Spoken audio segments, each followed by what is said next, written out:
Good evening and welcome to the December 9th, 2019 meeting of the Shawnee City Council. I'd ask that you please silence your electronic devices at this time. I am Mayor Michelle Dissler. I'll be chairing this meeting. I'll do a roll call at this time. Councilmember Zimmerman. Present. Councilmember Neighbor. Present. Councilmember Jenkins. Present. Councilmember Kemling. Present. Councilmember Meyer. Present. Councilmember Larson-Bonnell. Present. Councilmember Sandifer. Present. Councilmember Constance. Present. Thank you. Please stand and join us for the Pledge of Allegiance, followed by a moment of silence.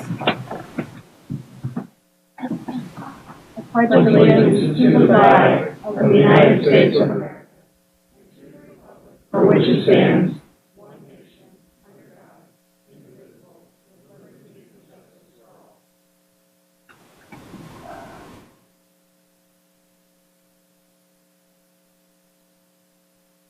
Thank you.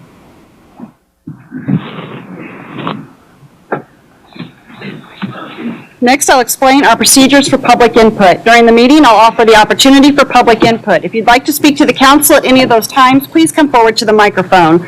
I'll ask you to state your name and address for the record, and then you may offer your comments. So that members of the audience can hear your comments, I would ask that you speak directly into the microphone.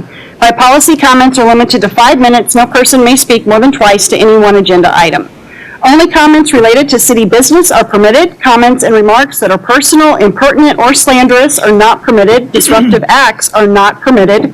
After you're finished, please sign the form on the podium to ensure we have an accurate record of your name and address. In addition, while we won't do a roll call vote on every vote, I will state council members' names who vote in minority so that our listening audience will have a clear and accurate record of the vote. The next item on the agenda is the consent agenda. Does anyone have an item they would like to remove from the consent agenda? Seeing none, I'll accept a motion to approve the consent agenda. Motion to approve. Second. Motion has been made and seconded on this item. All those in favor say aye. Aye. Opposed, nay. Motion passes. The next item on the agenda is mayor's items. I do not have anything tonight. Next item is appointments. Item number 1 is to consider reappointments to the Parks and Rec Advisory Board. Councilmembers Zimmerman, Kimling, and Sandifer are recommending the reappointments of Elaine Kopp, Donna Sawyer, and Peter Jarko as representatives of their wards. All terms expire on December 31st, 2022. One motion will approve the slate as presented unless a council member requests to vote on one separately. Recommended actions consider approving the slate of candidates as presented. Does anyone on the council have any questions? Anyone from the audience like to speak to this item? I'll accept a motion. Motion to approve. Motion's been made, seconded on this item. All those in favor say aye. Aye. Opposed, nay. Motion passes. If any of you are in the audience, if you'd please stand and be recognized so we can show our thanks for your support for our community. Thank you.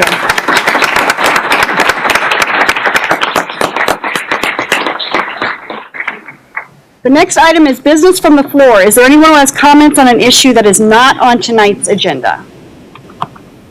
Please come forward and state your name and address for the record.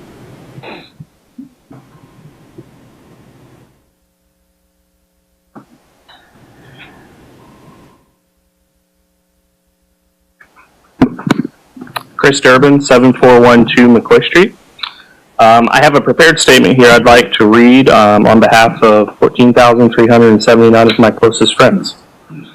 Early this year, the city government attempted to recklessly pass a rubber stamp vote that would have approved a $54 million community center and tax hike for all property owners in Shawnee. Because of this, a large group of concerned citizens began to discuss what we could do to stop this from passing. The more we talked about the facts with our neighbors, the more our group grew in numbers. Eventually, we formed what many people know as the Vote No Committee. Because of our grassroots actions, the community center vote failed with a resounding 72% of our community voting no.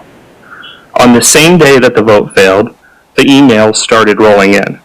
We heard countless words of praise and thanks for helping communicate the real facts about the community center.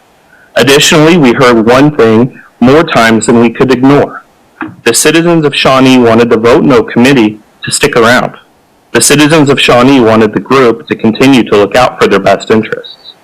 Today, we are the Citizens for a Better Shawnee. We continue to be a grassroots committee of Shawnee citizens supported by Shawnee citizens who believe in fiscal responsibility, common sense policy, and good government in Shawnee. Our executive committee are our spokespersons. Casey Casebolt, David Williams, Mike Frizzell, and myself. If you gentlemen could stand up, please. are the only individuals that speak on the committee's behalf. This ensures that our message is bipartisan and reflects the interests of our membership and charter. Our executive committee can be verified on our website's About page. We look forward to actively working with city staff and governing body on issues that affect the city of Shawnee. We look forward to being a strong representative voice for the people of Shawnee, and anybody that wants to learn more about our committee or join in our efforts can do so by visiting our website at www.citizensforabettershawnee.org. Thank you. Thank you. Anyone else have comments on an issue that is not on tonight's agenda? Please come forward and state your name and address for the record.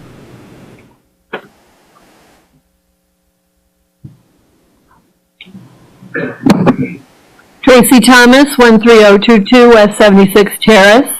I just want to alert the crowd that might not know the rules that this 5-minute rule is being enforced now. On October 28th, a citizen came and he wanted to talk about the Tubasing project. He spoke for his 5 minutes, and then he was allowed to speak for 5 minutes more, and then he kind of did some illegal parking at the podium. He didn't want to leave. And the mayor told him to sit down, and he refused. He took a stance and said, "Arrest me."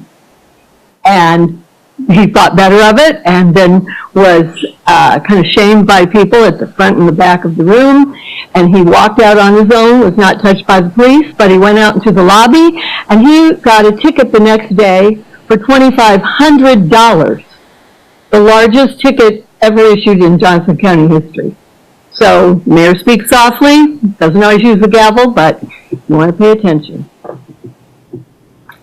Anyone else who has comments on an issue that is not on tonight's agenda? Seeing none, the next item on the agenda is public items. Item number 1 is to consider ordinance number 3304 PUD 01-1906, rezoning from planned unit development mixed residential to planned unit development mixed residential and a preliminary development plan for Woodsonia West multifamily, a townhome and apartment project located in the 5100 to 5300 blocks of Woodsonia Drive. On November 18, 2019, the Planning Commission recommended 7-0 that the governing body approve PUD 01-1906. An ordinance is required. A valid protest petition was received, therefore a 3/4 vote of the governing body, 7 votes, would be required to pass the ordinance. The developer, Pete Heaven, will make a brief presentation, which will be followed by questions from the governing body. Staff is available for any questions by the governing body. Pete Heaven, if you come forward, please.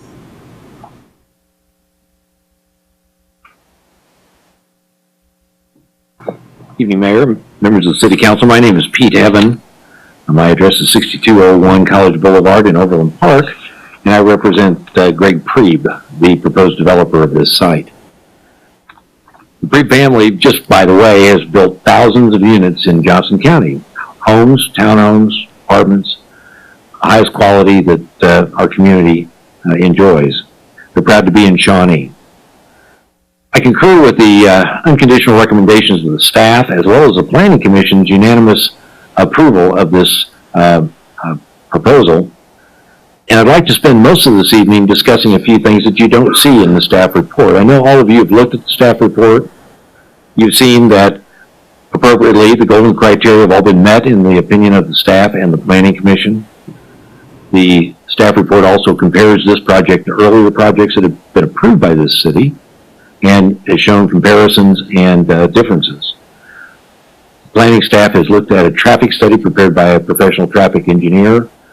The city's own traffic engineer has reviewed that traffic study and has approved it, as well as the master plan and the comprehensive plan. The reality is, this is a little bit of an unusual situation because we're not talking about a rezoning as such. Typically, when we talk about a rezoning, we're talking about agricultural to residential, agricultural to commercial, residential to commercial. Highly charged emotional changes in the use of property. We simply don't have that tonight. What we have is property that is zoned for multifamily development. It has been since 1996. What you have before you tonight is a development plan, which under the code is necessary to execute this particular plan and go forward. So it's called a rezoning, but it isn't in the traditional sense, and it's going to become important in a moment. when I get a little bit further into my comments. To supplement the staff report, I'd like you all to know these are going to be rentals. They're going to be market rentals. The proposed rents will be in the neighborhood of $1,200 to $1,700 per month. Many of the apartments have garages. All of the townhomes have two-car garages and full basements. There'll be a two-story clubhouse, swimming pool, and other public amenities such as dog park. Decorative fence along Woodsonia Drive with stone pillars and wrought iron rail. It's designed to be an upscale luxury complex. As I told the Planning Commission, the modern tenant goes to multifamily not by necessity, but by choice. The modern tenant wants to lock and leave. The modern tenant will pay more than a house payment to have the ability to come and go as he or she wishes. That's just the way we are today. But in return, that tenant demands security, safety, quality of life, the same thing that everybody in this room requires and expects of this city. So the tenants are no different than the rest of us. I'd like to spend a moment talking about density and traffic, and then your role tonight. Density is a relative term. Now, I was misquoted in the paper as saying it was a subjective term. It's not a subjective term. Density is merely an arithmetic calculation of how many units there are in an acre of land. Very empirical, and it simply means nothing unless you compare it to what it does to a community. And when I say that, density becomes important when it affects traffic, when it affects schools, when it affects public services, police, fire protection, utilities. But standing on its own density means nothing.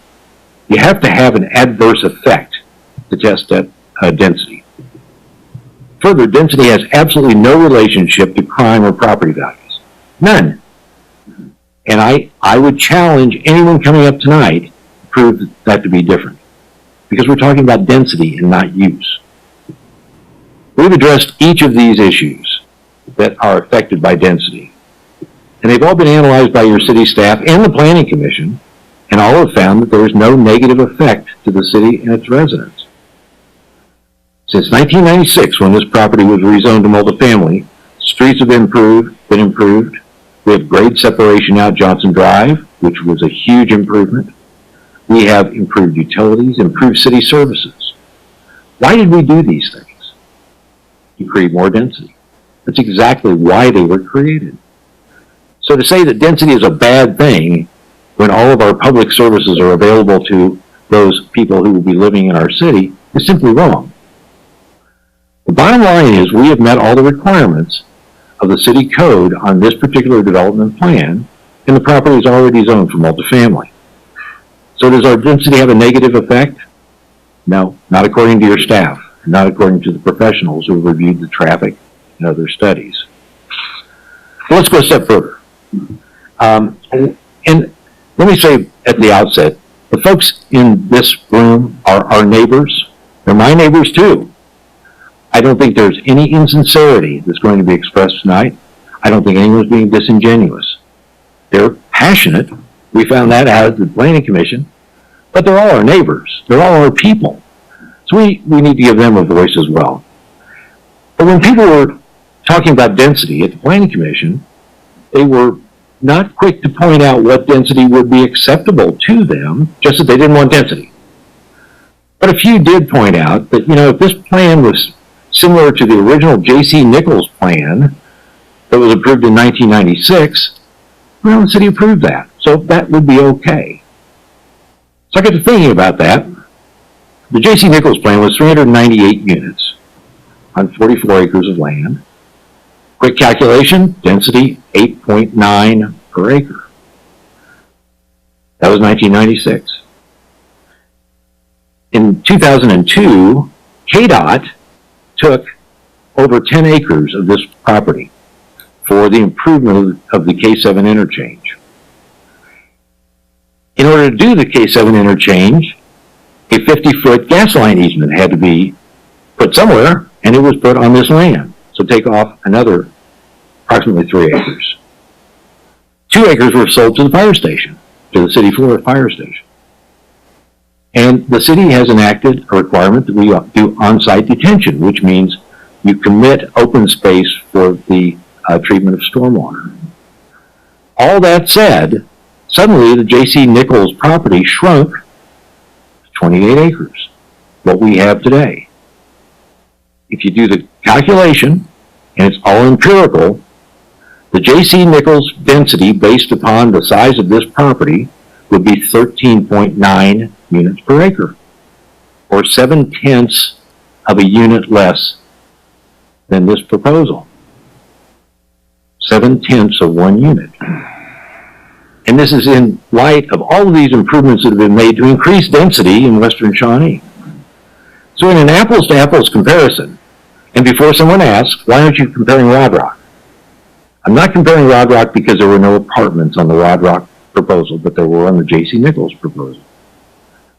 If you compare apples to apples, the density is the same as J.C. Nichols.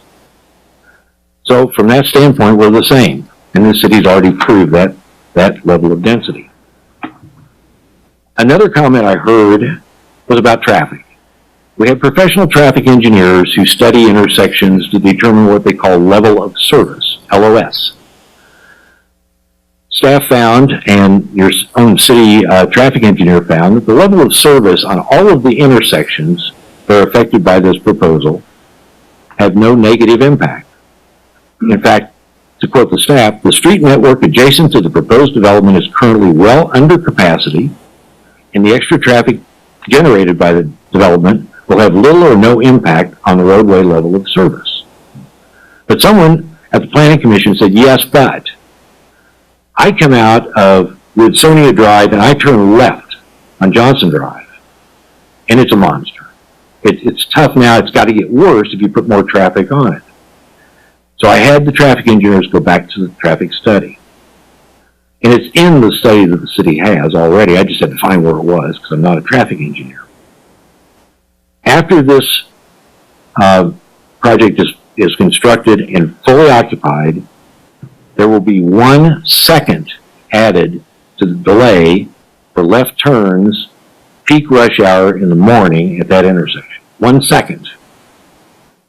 PM, our traffic engineers found that the signals could be adjusted at that interchange, and with optimization, peak evening traffic would enjoy 3 seconds less wait.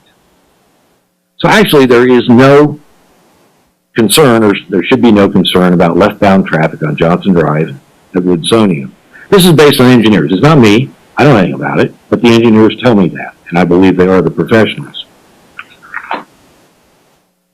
Finally, and then I'll stand for any questions you have, we have a protest petition.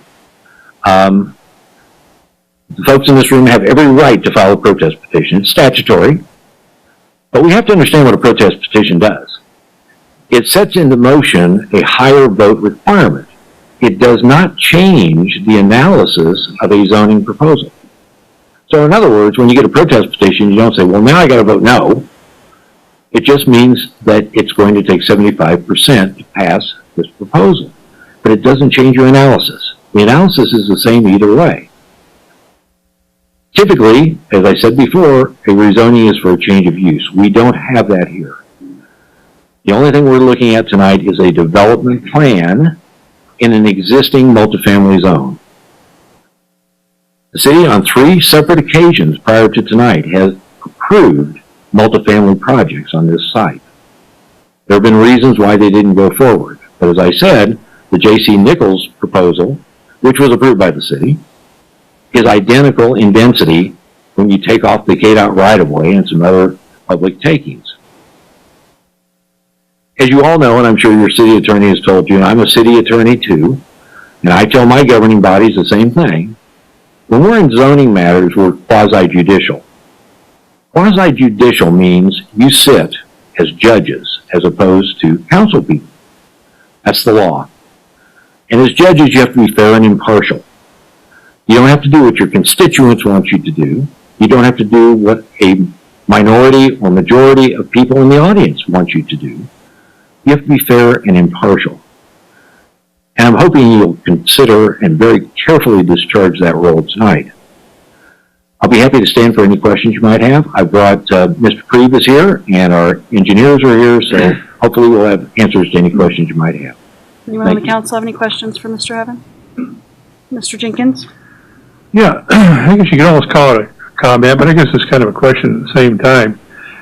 You were talking about the Nichols development, and they had 300 and some odd buildings there, and it was you're comparing the density is really pretty similar to your density if you took into factor that there has been some land removed from the development. Yes, sir. Okay, well, I think I can almost equate that to, okay, we got a gymnasium here, and it seats 10,000. Okay, well, we got a problem. We had to cut this gymnasium in half, and we still got to put 10,000 in there. So that, I don't think that's a real good comparison there, because the density did not stay the same. The density got greater because you're putting in the same number of units in a smaller piece of land now. Uh-huh. So that means it's more dense. Correct. And trying to say it's not more dense kind of boggled my mind a little bit there. I don't know where you got your math from, but my math doesn't say that. It doesn't come out that way. And if I may comment, you're absolutely correct. If the land that was taken off could be used for residential purposes, it can never be used. It's under a highway now. So you have the same number of people, and yes, it's a smaller area, but the area can never change again. It's gone. In your situation, you could build a bigger gymnasium next door. We can't do that. So that's why we did the calculations we did. Right, but it still affects the density, is the point. The density is more packed in because you got less space to put it on. And so if you want to get somewhere near the same number of units and less space, obviously it's going to be denser in the space that you have available. Right. So My comment is you'd have the same number of people under the J.C. Nichols plan on this property today as you will with this proposal. And that is true. But you're going to have more people per acre. Sure. I mean, it's just an empirical calculation. Okay, I guess you could call it empirical, but there's a lot of social and behavioral implications as well. Any other questions or comments from the council? Ms. Constance? In trying to understand density, do we have any figures on how that compares to other projects, either in Lenexa or Shawnee, that have been recently built, just to kind of help us visualize that? I will say, and I'll stand to be corrected by staff, but the typical apartment complex in Shawnee is about 24 units per acre. And again, I'd stand to be corrected. I can't give you the names of those complexes, but it's about 24 per acre. That's standard. I actually have some of those numbers. Okay. That I had asked for. So the Shawnee Golf, the greens, is 12.02 per acre, so it's 420 units on 34.95 acres. Shawnee Station at 65th and Meyer is 14.7 per acre, so it's 228 units on 15.53 acres. Tuckaway 1 and 2 at Midland and Lackman, blended density of 13.1 acre for both phases, 260 units on 19.91 acres. And the 75th Street densities are quite higher. Westbrook is 26.6 per acre, which is 189 units on 7.11 acres. Arbor Square is 18.3 per acre, which is 195 units on 10.65 acres. And Haverford is 24.1 per acre, which is 128 units on 5.29 acres. So the ones on 75th Street are almost twice the density. So this would be more in comparison like with the greens. The green. Any other questions or comments from the council for Mr. Zimmerman? Yeah, so first, Pete, thank you for your comments and your research. I certainly concur with your comments that we have a lot of people here tonight that are very, very concerned. They've made a big investment in their properties and their homes. Certainly have every right to have some emotion. I think everybody on council's received numerous letters over the past several months about it. I read those letters and took them to heart, and so I did some of my own research in no particular order of relative importance. I heard a lot about overcrowded schools. We've had conversations with the superintendent of the DeSoto School District. He's done some calculations, and he's projected an increase of between 60 to 70 students, and that is coming on the heels of enrollment that's down 69 students. His comment is basically it's really a non-issue for DeSoto school districts. I didn't stop with Mr. Harwood's comments. I found a study from Harvard University, a study from the Urban Land Institute, and another one from the National Association of Home Builders all around the country. And they actually validated just about everything that Mr. Harwood said. Depending where you are in the country, 12 to 29 students per 100 units. And that there's some calculation there based on the median income. The more the income of the resident, the less likely they are to have kids. You spoke about traffic. I'm an engineer, I'm not a traffic engineer. The Harvard study I mentioned, the Urban Land Institute, validated, it's actually kind of interesting. Harvard's Institute of Transportation Engineers say that people living in apartments have 40 to 50% fewer trips per unit than single-family housing, and that is almost exactly what the Urban Land Institute came up with. I kind of pondered that in my own neighborhood. 4 houses on my side of the street, 5 houses across the street. 6 of those 9 houses have an average of 3 teenage drivers per household, all at one time. That's a total of 36 drivers out of 9 units in a residential area. And folks, there were dents and dings and cars getting backed into, 2 of mine. And a dog that was hit and killed. It was my dog. So the thing about traffic in an apartment, those are people, those are young urban professionals and empty nesters that have been driving a very long time, and I'd actually be a little bit more comfortable walking in an apartment complex than down my street. By the way, all those kids are grown up and they're off to college. Home depreciation was a huge issue, and I took that one really to heart. Harvard study and the Urban Land Institute all came up. This is an exhaustive study, and the real short version of this is that multifamily dwellings had 0 to positive impact on home values. The Center of Real Estate, Massachusetts Institute of Technology, MIT, no difference to a slight positive in a study of 5 different municipalities. I didn't stop with that. I actually, my sister is a certified commercial real estate appraiser. I took these plans to her. I showed her the layout. Her comments were, the apartments, the height of the apartments is going to be an extraordinary buffer to the single-family units further to the west. It was her assessment.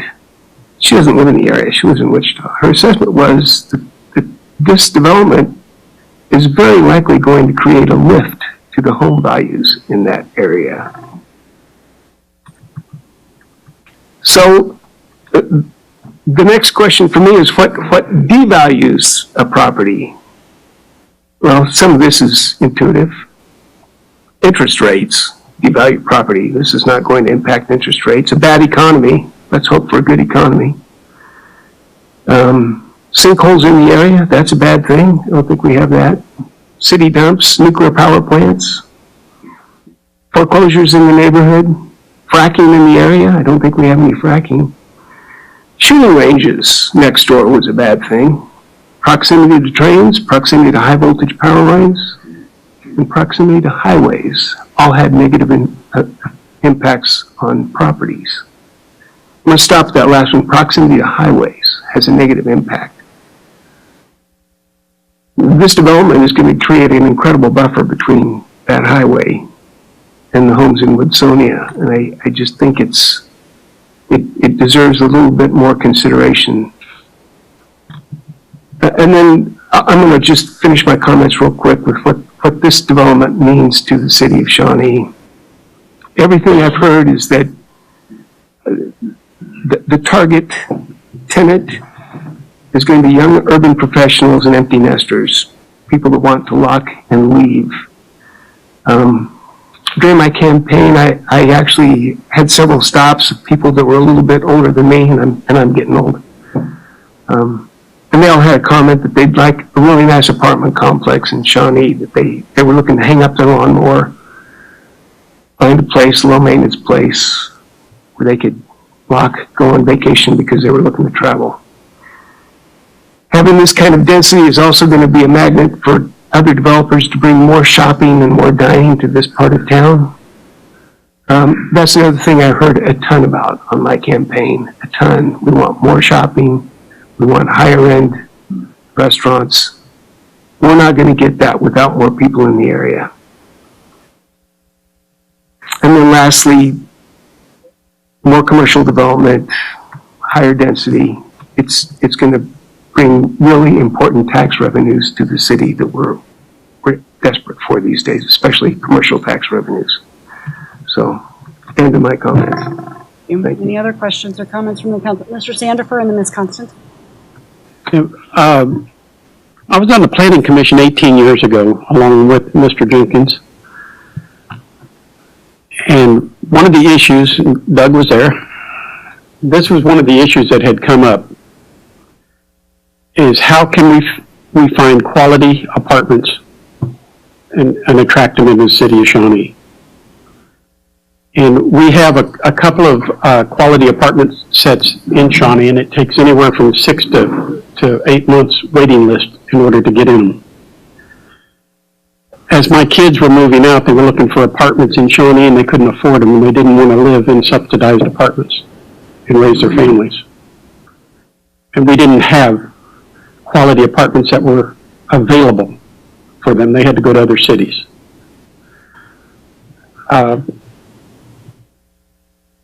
One of the discussions that we've had, and in the Johnson County Housing Task Force that we've had through many years here that I've been involved with different things, that was one of the big issues. How are we going to bring quality apartments into the cities? Well, the other cities had stepped up to the plate. Lenexa has been getting an overwhelming amount of them. So is Overland Park.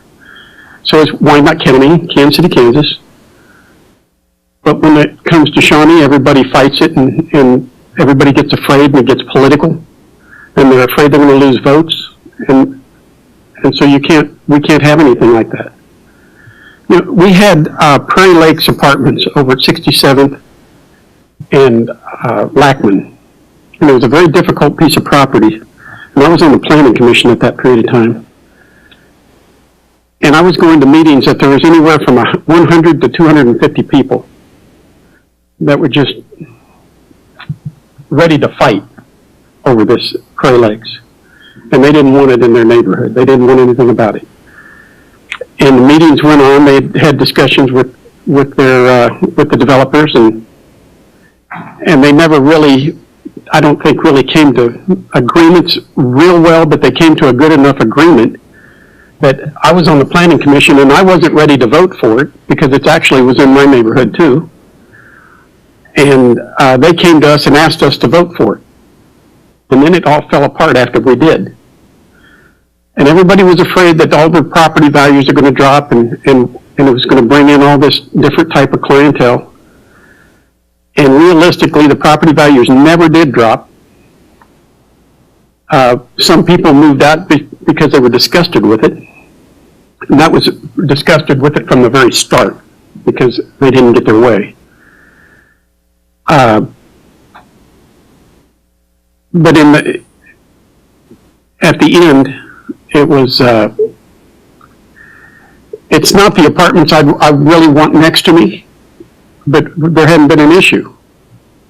There's been a few issues with it because it is an apartment complex, but it hasn't been any issues in our area. Property values still had gone up all the way around it. And elections went on. People still got reelected.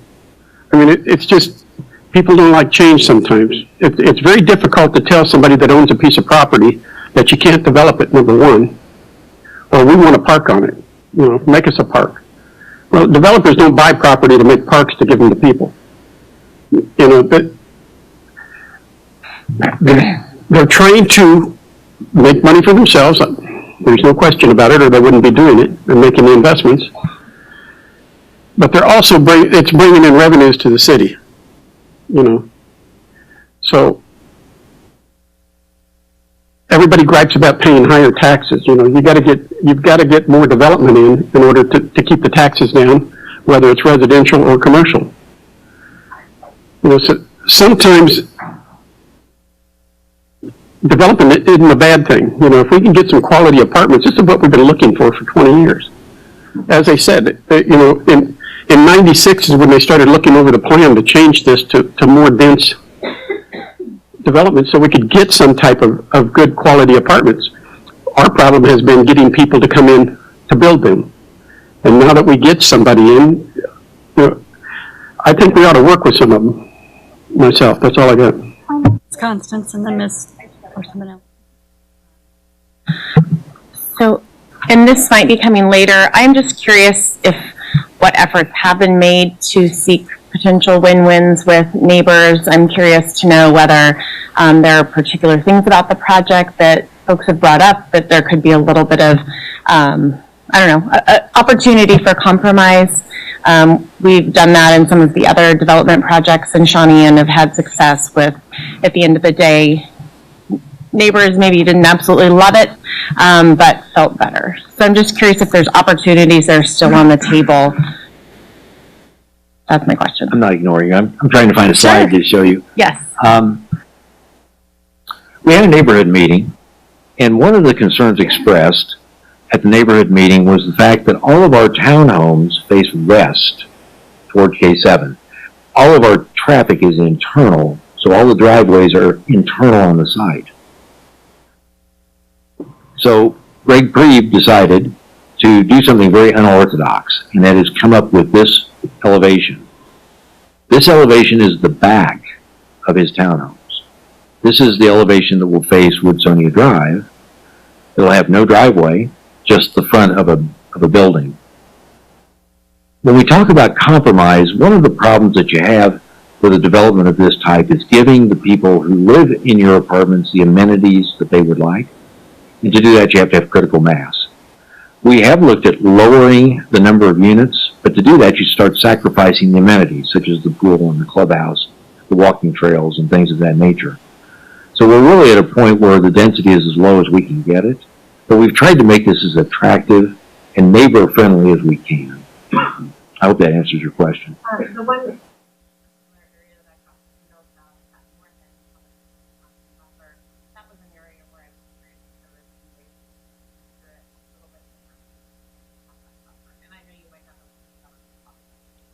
We'll certainly look at it, sure. We're trying to build a neighborhood, not destroy one. Ms. Larson-Manel.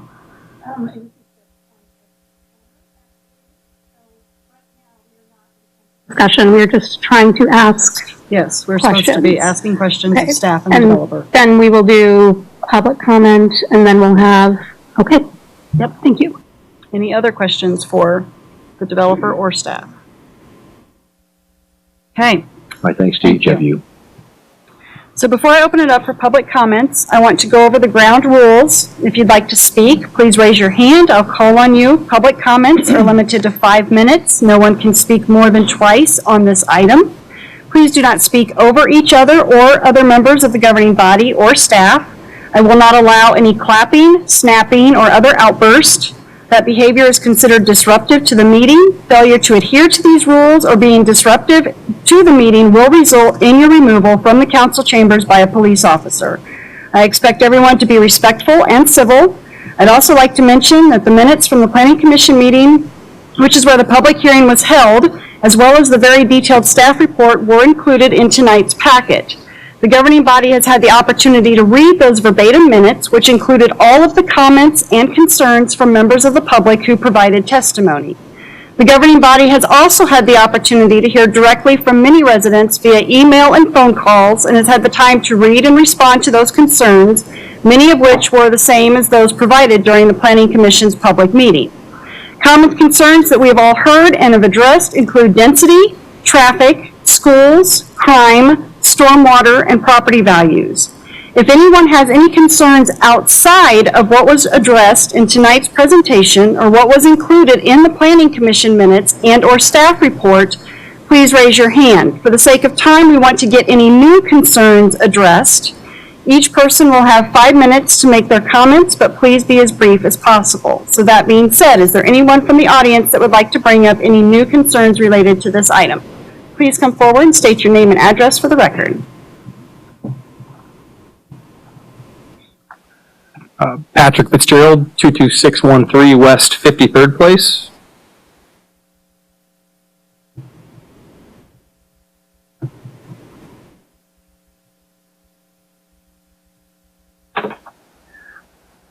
Good evening, Mayor, Chairman Meyer, and ladies and gentlemen of the council. My name is Patrick Fitzgerald. I'm a homeowner within 200 feet of the proposed development. And as I previously stated, I live at 22613 West 53rd Place. I come to you today not in opposition of development of this land, but in opposition of the site plan that's proposed for 3 primary reasons. Deviation from the comprehensive plan, deviation from the city code for PUDMR developments, and deviation from the uniformity of an established neighborhood. In our city's comprehensive plan, the primary goal states that it was written to achieve an efficient, effective, and responsible planning process dedicated to enhancing the quality of life for all Shawnee citizens. In addition, it also states that the residential developments should create planned developments when a variety of residential living styles are used within a development, or when it is advantageous to its topography rather than merely increase of density. This proposed plan is in direct contradiction of the comprehensive plan, as well as city zoning requirements. On Chapter 5, page 13, the plan states, properties located between Woodsonia and K7 Highway have been zoned for medium density for commercial uses. It's written in a lot of different places. In fact, I recently attended the Mayor's Third Thursday event on November 29th and asked why we have a comprehensive plan. The basic response was that it was for responsible development. I'm here tonight because I do not consider this current proposal responsible or in the best interests of the community as a whole. This proposal is drastically different from the 3 previous proposals that have been approved on the site since 1996, which we've all been talking about. This proposal nearly doubles the density of the previous approved plans, and that's why we're all here tonight. I did not protest the fire station or the kindercare because I understand that development is necessary for our city to grow, and these are resources for our existing residents and attractive for potential new residents when looking to relocate. The Shawnee Fire Department has been a great addition to our neighborhood, and I'm thankful for all they do to serve our neighbors and enhance our sense of community and keep the citizens of Shawnee safe. In fact, if this plan was in compliance with the medium density designation of the comprehensive plan, I would not be here. All previous approved plans had less than 10 units per acre. This proposal has more than 20 units per acre in the apartment buildings and a total of 14.6 overall, meeting the definition of more than 10 units per acre. The city code for planned unit development communities of mixed-use residential designation states that structures are to be no more than 3 stories in height. The proposed site plan includes buildings of 3 to 4 stories. The significant difference in building height coupled with existing elevation differences from the adjacent neighborhoods would dwarf the nearby homes and commercial developments, deviating significantly from the uniformity of the neighborhood and the existing developments in the city. The comprehensive plan calls for our consistent development within the community. There are no other existing structures that I'm aware of that are more than 2 stories in direct sight of this proposed development, including existing commercial businesses. I come to you tonight as a concerned citizen, trusting in the process of our democracy and appealing to my elected officials to represent the will of the people of Shawnee. We are at a critical juncture in the future of our city. We have significant opportunity before us to leave a legacy of responsible development. We are a city that's been recognized on a national scale for our superior quality of living and unique sense of community. We do not need to set a precedence of deviation from our path forward for the sake of development at the detriment of established neighborhoods. Thank you for the opportunity to speak tonight. Thank you. Anyone else like to bring up anything new? Please come forward and state your name and address for the record. Hi, my name is Renee Weatherbrand, 5125 Hilltop Court, Shawnee. Thank you all for being here and serving Shawnee. We really do all appreciate the work you guys do here. I've lived in Shawnee for 18 years, from the very eastern border to now the west side. I love it here. I hope you got a chance to read my traffic study I sent that gave more of a perspective from the residents who use that area. And it pointed out the existing traffic tie-ups in the area that will be magnified by 800 plus additional cars. Tonight I want to make 3 points to the council. Number one, Patrick pointed out that in Shawnee's very own comprehensive plan, the land between Woodsonia Drive and K7 is to be commercial or medium density. Somewhere along the line, that colored map came out where there was high density with a strip of medium density added. You're being sold a proposal that is 100% high density. The 14 point whatever figure is high density. If you take his his plots of land, and if he's saying he's putting in medium density on that swath that's next to Woodsonia, you can do the math on that lot that has the townhomes, and it is actually in the high density range, not the medium density range. And then the lot which houses 15 of the 16 apartment buildings ends up being 19 dwelling units an acre. Number two point, this development is such a big deal to the residents because there is no precedent in Shawnee for a high density residential development that primarily routes cars through a single family neighborhood. I studied the map of Shawnee and looked at every apartment complex I could find. Every one of them either exits onto a major artery or a non-residential minor artery in close proximity to a major artery. When Woodsonia was planned by Jane C. Nichols, this area was designated as medium density and the roads were put in as such. I believe that if a high density development was going to work here, Roberts Road would have needed to run close to and parallel to K7 between the strip mall that houses Pizza West and the highway. This is precisely how every other major intersection in Johnson County is laid out that houses commercial and high density residential. I found an example of a precedent that I want you to consider. The Monticello Farms subdivision that was being developed, if I could get the board, Monticello Farms was being developed at the same time Woodsonia was. This single family neighborhood went in between 1999 and 2000. It's in orange there. There was an empty lot of land there in the green south of it, adjacent to their boundary, and it stood vacant for about 5 years, and then it finally got developed with medium density residential. That's the Harrington Park townhomes. And because of how it's situated, Harrington Park townhomes enter and exit their development through the Monticello Farms neighborhood. While this does create more traffic than another single-family neighborhood, I think most of us can agree it works pretty well. But it probably wouldn't work if there was a high-density residential apartment complex there, because it exits right through their single-family neighborhood. Mr. Sandifer mentioned Prairie Lakes Complex, and that doesn't seem like it was an issue because those residents exit onto a non-residential minor artery and then right onto Shawnee Mission Parkway.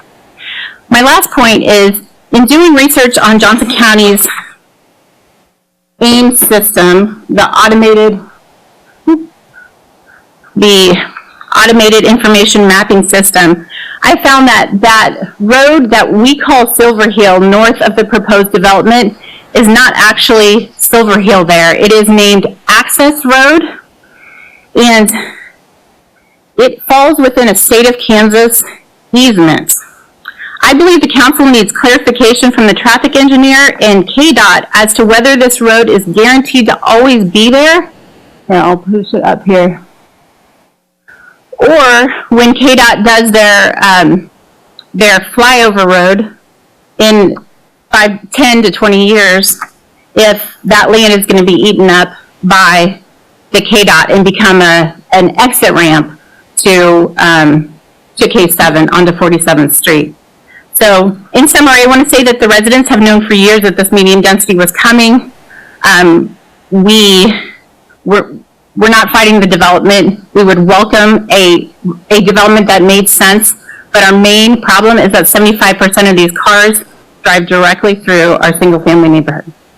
Thank you. Thank you. Are there any other comments that somebody would like that has not already been addressed? Please come forward and state your name and address for the record.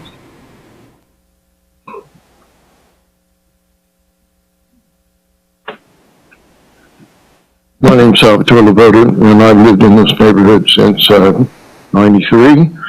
At that time, there was a sign on the corner of 7 Highway and Johnson Drive that said that a section of that property would be developed, and so that's what we went with. Actually, there was a project where they were going to build a shopping center there that was going to be whatever left town that was down on Quivira, Dillon's. They were going to build a shopping center there, and then that was supposed to be like a regular shopping center where it had sides coming in this way, and then there was going to be a road coming in, but then that got objected to because of the stop sign, and then the highway thing came in, and so that changed that. The thing that amazes me about all this stuff is that we, of course, every time you turn around, there's a different body of you sitting there. When Nichols proposed it, his ending comments after the being approved over the objection of practically what was the entire community of Woodsonia at that time, because there really weren't many houses. So, and they commented that they wish that you guys, the City Planning Commission and whoever else is in charge of all this stuff, would actually have a little more vision. And even he thought that Nichols should have had more vision, and having developed that property prior to the residential as opposed to after the residential, because then when people move in, they know what they're moving into. And of course, everybody has their own vision and expectations of what they think is going to be happening. And I can't even tell you the number of times I've been to these meetings where all these citizens of this community are told, we don't know what we want, we don't know what we like, and yet we protest every time. We protested this development every time, and in huge volume. So I'm just confused over why you guys just think that because you got voted in after somebody else, everything changes. When Rodrock proposed his thing where he was going to put in apartments to the back and he was going to have cottage homes in the front. Well, that was approved, and that was approved with his objection because part of it was going to be where people actually had to own the cottage homes that were next to the neighborhood. So then all of a sudden that gets thrown out. And that was an approved project by the city council.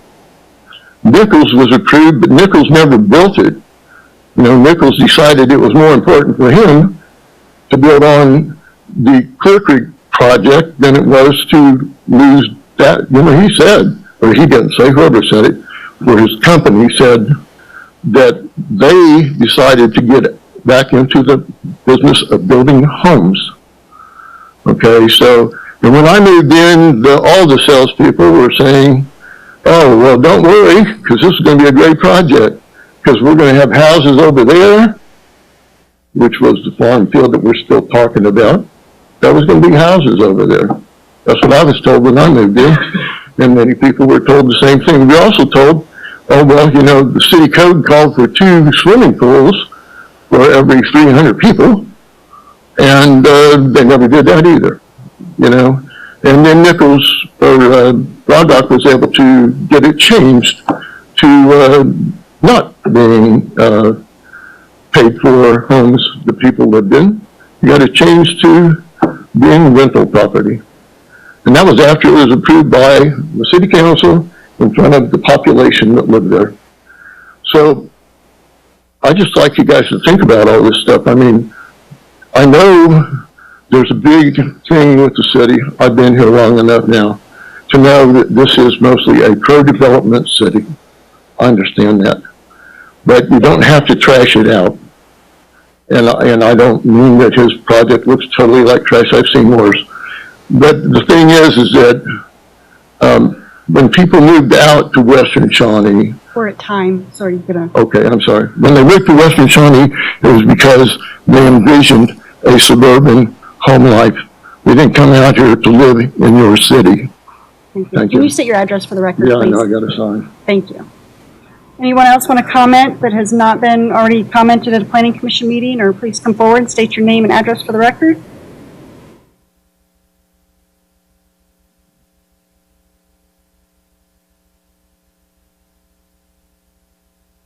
Okay. Susan Curto, 5010 Woodsonia Drive.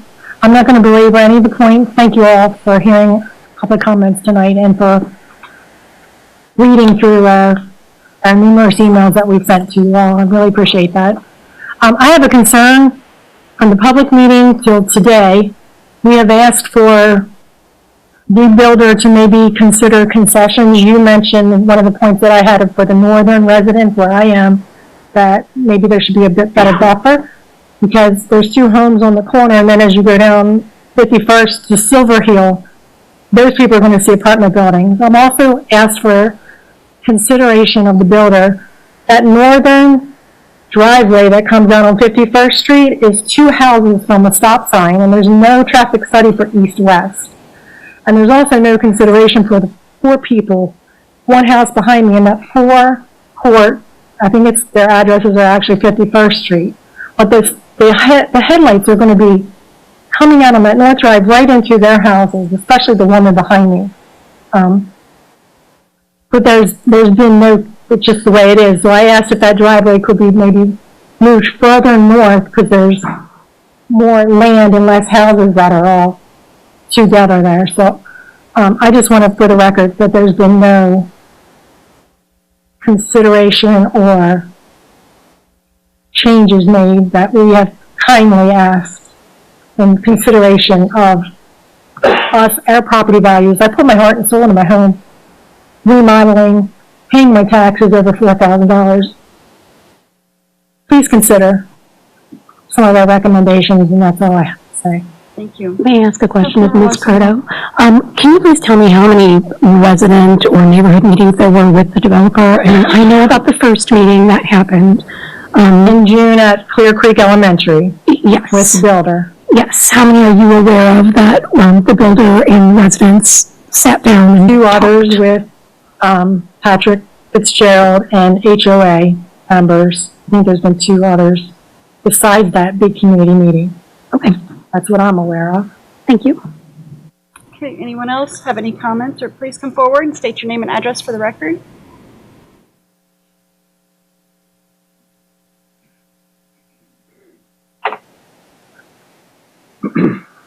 My name's Gerald Ritter. I live at 5025 McCoy Street, corner of 51st and McCoy. I know we're not supposed to talk about traffic, but I really feel this is an important point that needs to be heard by all. The traffic study that was submitted by the developer does not talk 1 ounce about the impact of 51st Street. You're aware 51st Street goes from Monticello Road all the way through, and you can take Silver Hill and go on out to 47th Street. That is a through street with no stops. other than at Woodsonia Drive. So when you go anywhere, you take the path of least resistance, or do you take the path with the stoplight and all the other stop signs that are involved? That's the question I want you guys all to ask yourselves.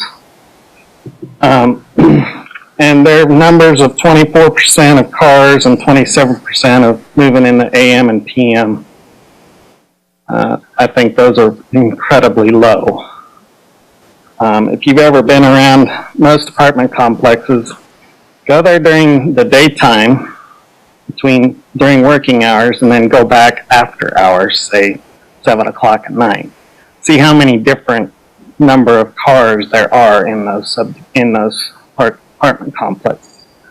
So if you take their numbers, I did some creative math too.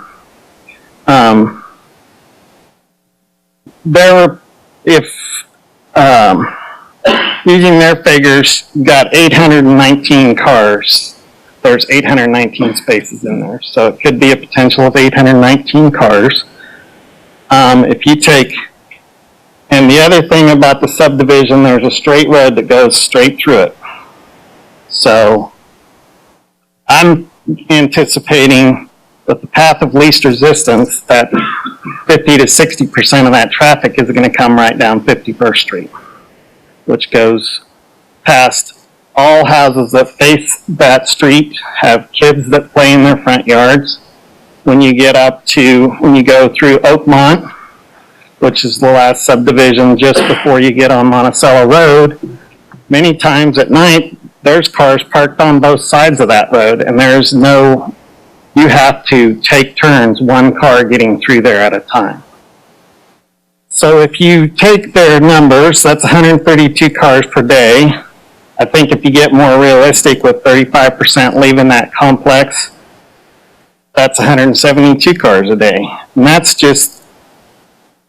the percentage, the approximate 60% that are going to go down 51st Street.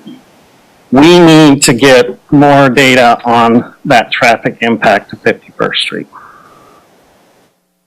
And I think we're going to create a very unsafe condition there because 51st also has a little bit of a hill from Hilltop down to Anderson, and that's already a speed ramp.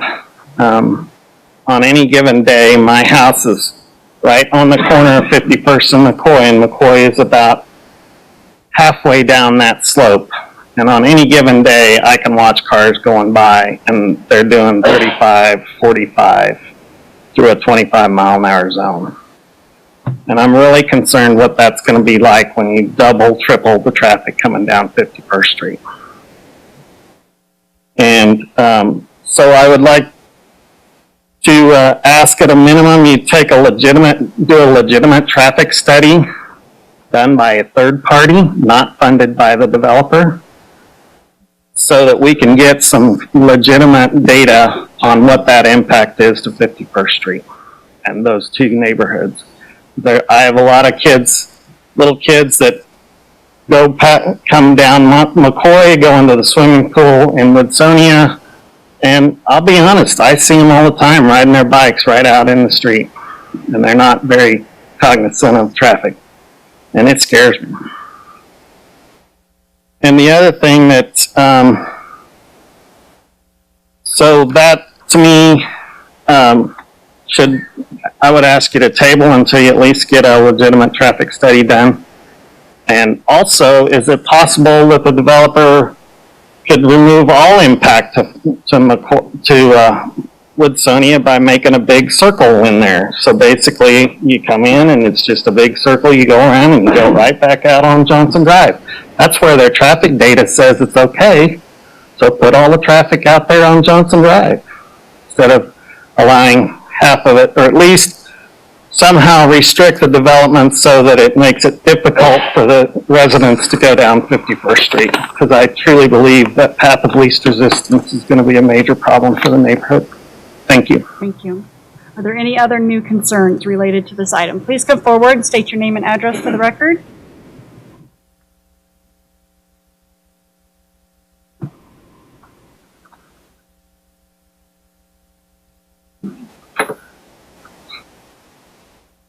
Good evening again, Council. My name is Tony Gillette.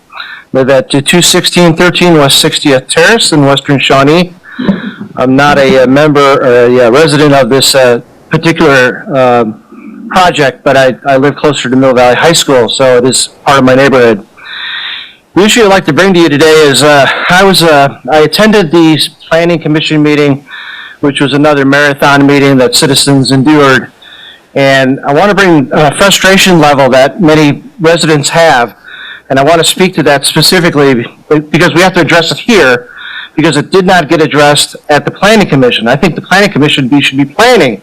You should be taking things down from what the developer can do, what citizen input is, and we should come up with some compromise, as was mentioned earlier. So my question is, does this city council actively want to input from the citizens? Because the Planning Commission seemingly didn't. So is the city council willing to consider the will of the people here tonight regarding this apartment complex and come to some agreement of some changes? We'll see about density is what my biggest concern is. So I'd like to see some accountability on that. Thank you. Thank you. Anyone else have any new concerns related? Please come forward, state your name and address for the record.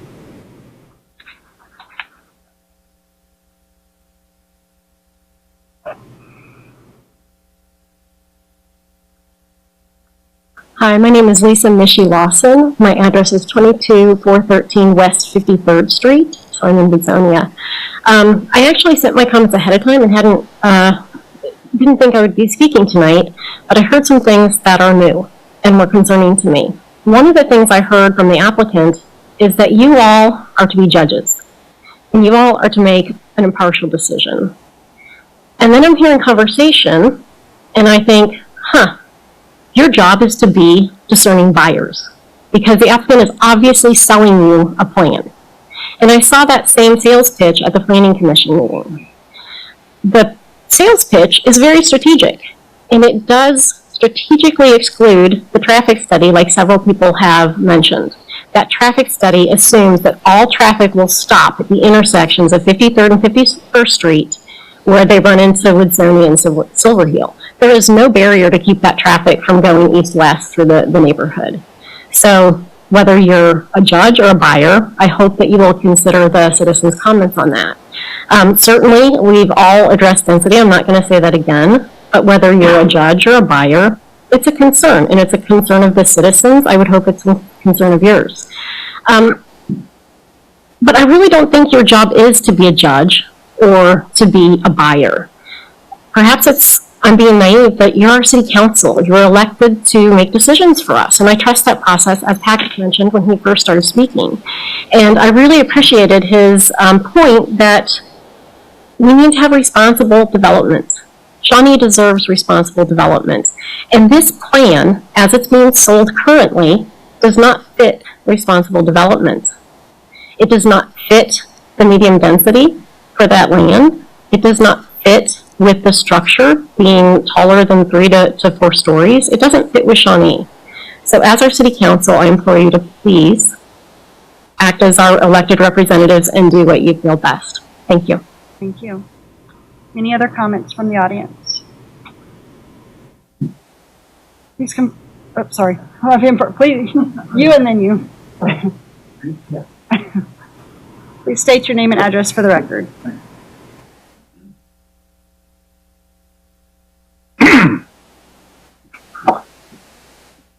Good evening.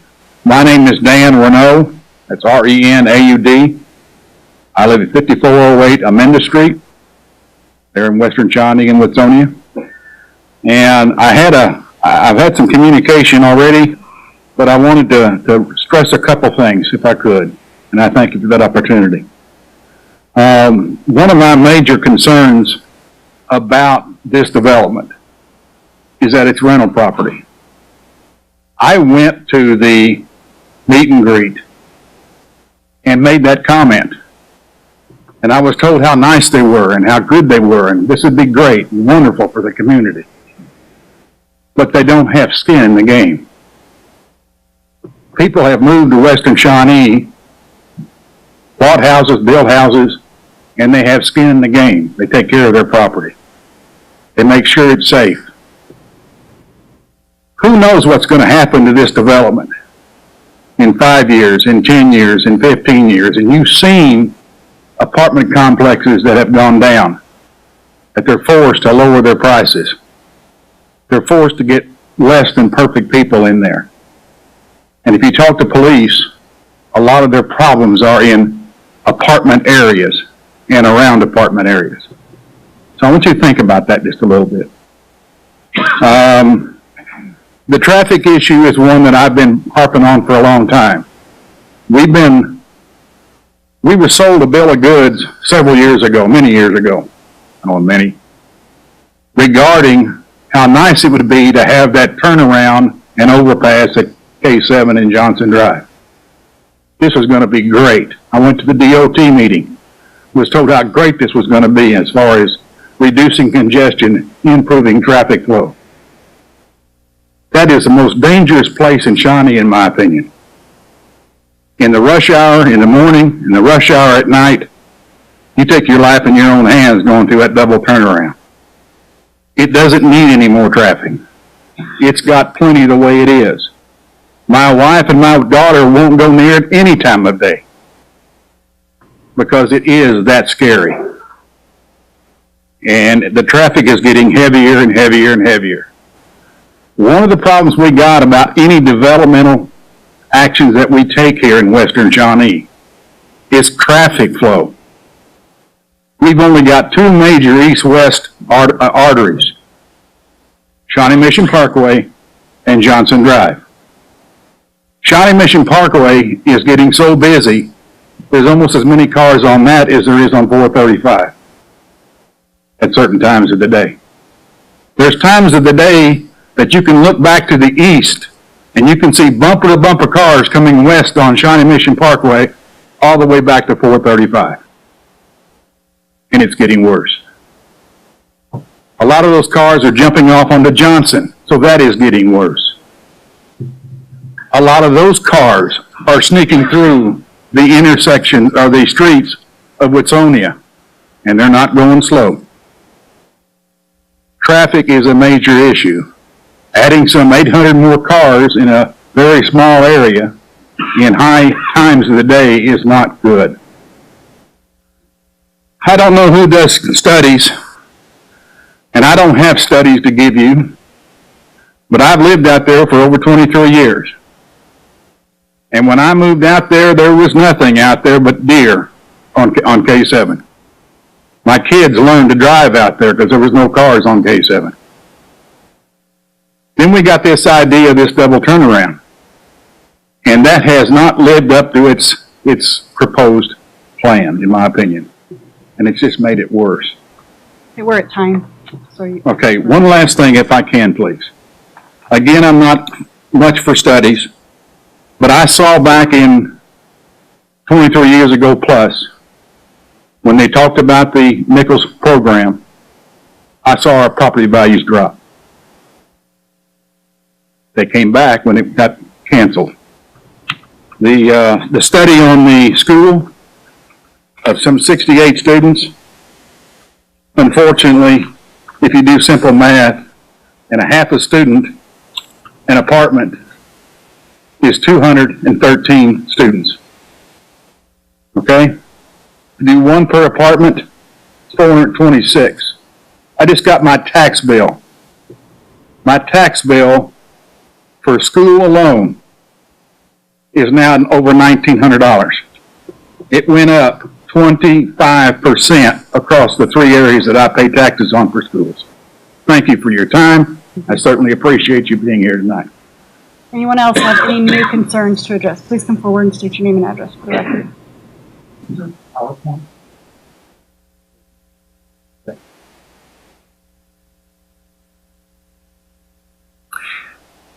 Hi, Dave Aber, 5105 Woodsonia Drive. I just have a few points to make about the development in general that are nitpicky. I do appreciate the efforts that have been made in, improving the elevations and things like that. And to be honest, when I first looked at the plan, I thought it was a reasonable plan for the area. There's a couple of issues with it. One, the Lot 3, which is the townhome development, When you do the math on that, the development is actually 10.1 units per acre. Now, the city master plan and all the other documents define medium density as between, if I'm remembering correctly, 5.00 and 10.00. So technically 10.1 would be a high density development. That's more of an issue because it may be setting a precedent for future development where they go, well, this medium development here was over 10, so why can't we do it? And you might lose control with things that way. The other issue is with Building 1, which is again on the north side. I'll lay this out for you. If you look at the plan itself, what they're planning on doing, it looks like, is building a retaining wall and elevating that up 22 feet above the height of the roadway. Then they're going to be putting the apartment building on top of that, which extends up about another 49 feet. I had to do some math and interpolation off of the drawings to get that, so I might be off a foot or two. But that effectively puts something that will be 70 feet tall directly across the street from a part of Woodsonia. And when you look at what's promised in the development guide and the land use map, that whole northern area is supposed to have a medium density buffer. And the buffer zone is effectively the minimum setback, maybe another 10 feet, and then you have the 70-foot tall apartment building that's going to basically be visible for a large chunk of Woodsonia. I'd recommend getting that thing fixed, and then you would have a plan that I personally could get behind, because I'd also like to see the city not lose the ability to police future abilities because of the precedents being set here. Thanks for your time. Thank you. Anyone else have any new concerns related to this item? Please come forward, state your name and address for the record.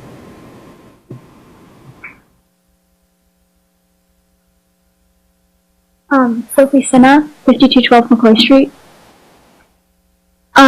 So I'm going to be addressing the education and basically how many students that this new development is going to bring in. So basically the schools around the area, so Monticello Trails Middle School, Mill Valley High School, and Prairie Ridge Elementary School, they are already at a high amount of students. And bringing in the amount of students that the development would bring in would actually be probably too much for the schools to handle, and that would drive down their ability to actually teach these incoming students because they would not have the resources needed to be able to provide to those students, which would therefore hinder their ability to get a proper education. There's also the fact that the schools are already crowded just based on being able to walk in the hallways. I went to Monticello Trails Middle School, and I'm currently in Mill Valley High School, and I can tell just based on walking in the hallways and how crowded it is that these schools are at very high capacity. There are actually 1,365 students at Mill Valley, 763 at Monticello Trails, and 512 at Prairie Ridge, which is a very vast number of students. So I would just like you guys to take that into consideration with the new incoming plan. Thank you. Thank you. Any other new concerns? Please come forward, state your name and address for the record.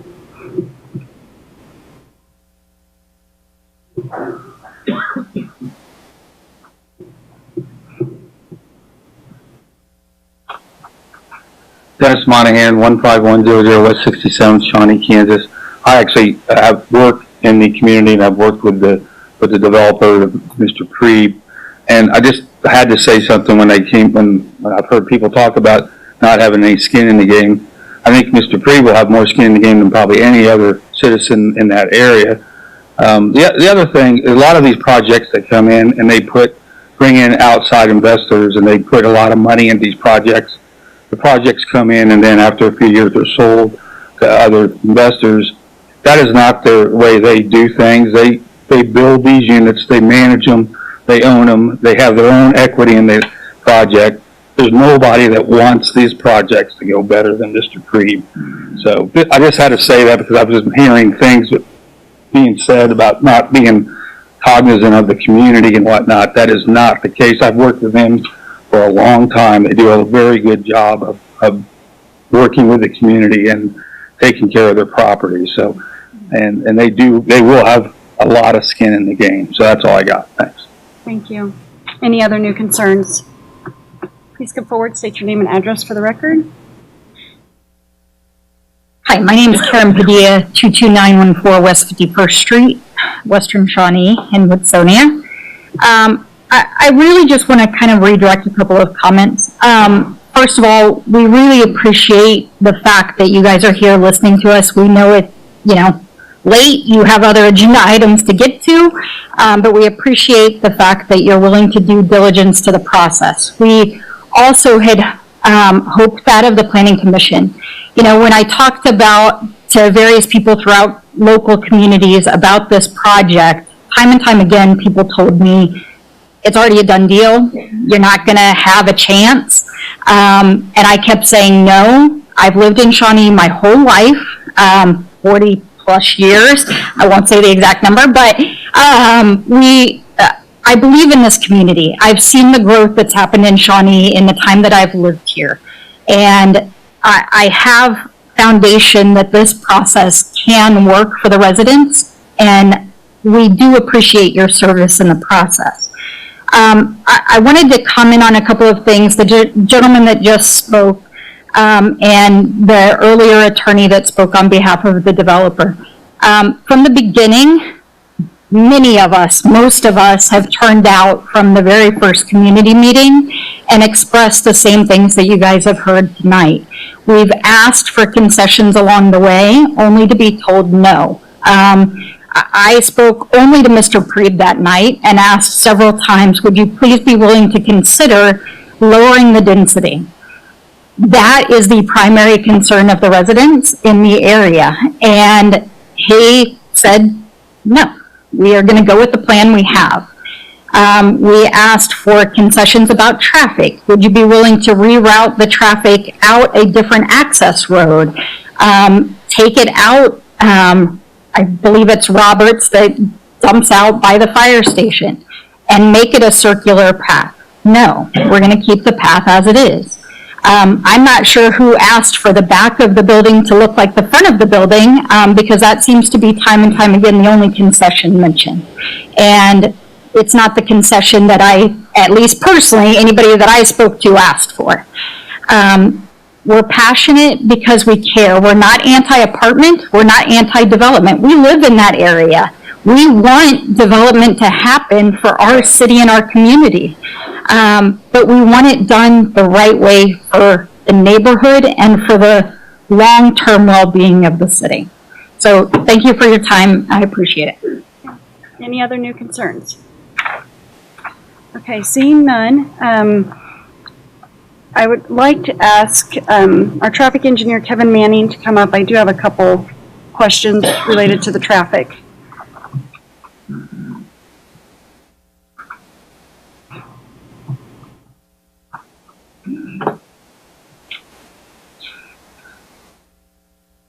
Or are you asking a question of staff, or? Because we're not at that point yet. Okay, well, can I ask my question first and then? Okay. So the concerns with the exiting through the neighborhoods and stuff, what are your thoughts on that? Okay, so whenever, Kevin Manning, Transportation Manager for the city. So whenever we do a traffic study, we work with the developer to look at the total amount of traffic that's going to be generated, typically in AM and peak hours, what we're interested in. Then we look at how those trips are going to be distributed. When I'm looking at a traffic study, what I want to do is I want to distribute those trips through the intersections that could potentially need improvements. I know there have been some concerns from the residents that there's no traffic being shown down 51st or 53rd. The city's not trying to say that it's a guarantee there's going to be zero trips ever going down those, but my point is that we want to see, with all that traffic going through the roundabout at Roberts and going through the intersection of Johnson and Woodsonia, we want that traffic to be consolidated, kind of see the worst case scenario, and that gives us a better idea of what potential improvements could be made. Ultimately, like I said, it's not a guarantee. We won't see some traffic down 51st or 53rd, but we do feel like that's going to be minor in the overall scheme of the development. Okay, Mr. Sandifer? Yes. You're familiar with Prairie Pines? Yes. Okay. Back to that again, and if anybody would like to Google that, they're welcome to. Have we had any type of an impact? When that was built, they have a direct access right through the $350,000 and $400,000 homes and right through the neighborhood down to Midland Drive. That is right in the middle of their development. And have we had any issues through that access? I know there were some concerns from the residents before Prairie Pines went in. After the fact, though, we have not had any issues in terms of crashes or anything like that as a result of the development. And there hasn't been any police issues, I believe, of any sort of going down through there. I live right a block from there.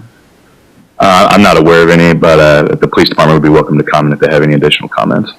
But from my understanding is that having access through the middle of a neighborhood with $350,000, $400,000 homes was no impact on the neighborhood.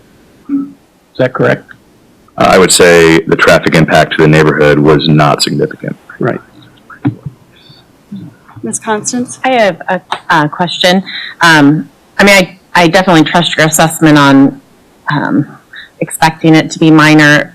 Hypothetically speaking, if it weren't, let's say the apartments are built and we do find there's a lot more traffic than expected for some reason, what would be the solution or the improvement if it were more what the residents fear, which is additional traffic? Or does that question make sense? Sure, and so I think that's part of there's a few things that I can kind of cover. One of those things is just the benefit of having a nice roadway network with different places to go in and out. I know there have been some concerns from residents, traffic going north on Sully Road at 47th and maybe not being able to get out.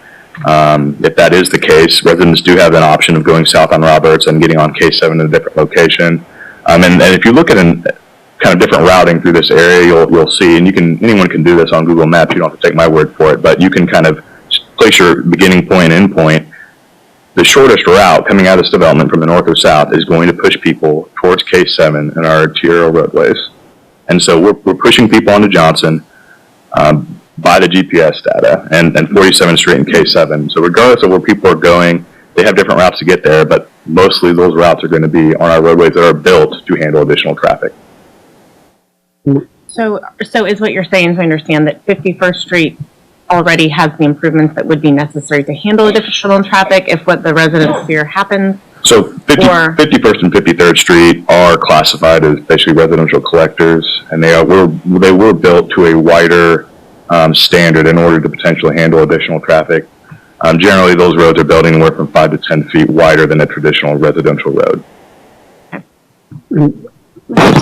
Yes. Thank you. And from what I remember on the road, on a lot of the traffic studies are, the fire department's involved with making sure the roads inside are able to be used, and they need an extra different access points, not just one coming into a U. That's correct. There are fire requirements, and fire departments should a little bit more light on that. But yes, you can't, based on the number of residences in there, you can't just have one single point of entry and access. It's a public safety issue. Right. That's what I thought. Thank you. Anyone else have any traffic questions? Okay. Thank you, Mr. Nieman. So I wanted to make a few comments too regarding some of the concerns I've heard, because obviously when these concerns are raised, I know I myself and my fellow council members take it to heart. We research it, we look at it, we look at the data. So in regards to the density, and it's been mentioned tonight, so the current plan does have more total dwelling units than the original plan from 1996, but the original plan, we have to remember, also had large retail strip center and a grocery store and 5 pad sites, which would generate significantly more traffic by all the industry standards than what this development would produce. The greens at 67th and Hedge Lane Terrace, as I said earlier, is 12.02 dwelling units per acre. So it's 420 units on 34.95 acres. And I drive past there every day to work, and I haven't had any traffic issues. I'm not sure how many expected vehicles are coming out of there, but I never see more than 1 or 2 at a time. Shawnee Station is 14.7 dwelling units per acre, or 228 units on 15.53 acres. On 75th Street, we have thousands of apartments going from Quivira to Schweitzer, both sides of 75th Street. We have some going up Nieman and some going up Quivira at almost double the density of what these are. As far as traffic, so our city's traffic engineer has thoroughly reviewed the study and agrees with the conclusions. He's like our internal auditor. Yes, the developers provide the traffic studies, but that's why we have Mr. Manning on staff. He is our auditor to tell us if what we're looking at is legitimate. And he believes there's an estimated 190 generated trips in the 7 a.m. hour, with estimated 215 generated in the 5 p.m. hour. And again, it's not 190 cars all lined up at once. They're coming and going. All studied intersections and the roundabout at Roberts and Johnson would be under their designed capacity, even with this addition. Additionally, there have been concerns regarding the increased traffic on Woodsonia, 51st, and 53rd, and these roads were built the additional widths to handle the vehicle trips between neighborhoods, commercial establishments, and amenities, current and future, in the area. The city is not requiring the improvement of Silver Hill Street north of 48th at this time, but there is an anticipated future project with KDOT that constructs an interchange at 47th Street. So this street section has low traffic volumes and minimal accidents. The schools, I've heard a lot of concerns about the impact this project may have on schools. We've heard from the superintendent of the school district. They have indicated there is ample capacity to accommodate the number of new students that would be generated by this project. In fact, if the property in question were to be developed as single-family homes, the amount of new students to enroll in the school system would be higher. So according to the school district and the U.S. Census Bureau, the number of school-aged children per 100 units of single-family housing is 64 versus 19 per 100 units in apartments. And over the last 2 years, the enrollment at Prairie Ridge, Monticello Trails, and Mill Valley has declined by 69 students, and the school district expects this project to generate 63 new students in K through 12. And if you all remember, it was only a few years ago they were going to close Shawnee Elementary that is surrounded by these thousands of apartments, and we have Trail Ridge there as well. Thousands of apartments from Quivira to Schweitzer. They were going to close Shawnee Elementary School because it didn't have enough capacity. Then with the pushback of the neighborhoods, they decided then to tear it down and rebuild it in a different type of capacity. But we have no denser apartment population than we do in that area, and the school didn't have enough students. So as far as crime, I looked, I asked for the data again this time as I did before. Based on the research by our city's crime analyst, there's not a definite relationship between apartments and crime, meaning apartments do not necessarily lead to more crime in the area. And as Mr. Zimmerman said, I found other studies. I looked at overall studies that were out there. I also wanted specific data to Shawnee, so I asked for specific data of our city. So the risk modeling from our crime analyst says the crime is 1.18 for apartments, 1.26 for schools, and 1.42 for grocery stores. So last year there were 22,270 calls for service and 3,760 were from apartments. So that's 13% of the crime in the city came from apartments. Those calls were mostly domestic violence, juvenile complaints, alcohol-related, or unfortunately car break-ins, because anytime you get condensed cars parked in a spot, whether it be a gym, an apartment, a church, that's where your criminals find their opportunity. I heard the concern about drainage. So the existing Oak Valley Shopping Center storm drainage system does not pass through the Woodsonia subdivision. The shopping center flows north and crosses under the 55th Street and then enters a large pipe that was constructed as part of the Prairie Pines Townhomes development. So from there, it crosses under K7 north to the proposed Woodsonia development and continues north. Property values, the studies, as Mr. Zimmerman had said, and even here in Shawnee, have shown either no impact or even a slightly positive impact on appreciation rates. So it's public knowledge. Anybody can go to jocogov.org and look up any home and see that. So we specifically had looked at homes that apartments were built next to. We looked at their value before the apartments were there, and we've looked at their value at current day, and there were none that were decreased. And additionally, trying to see,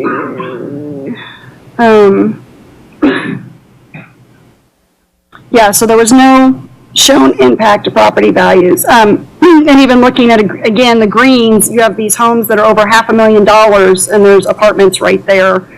No incentives have been requested for this development.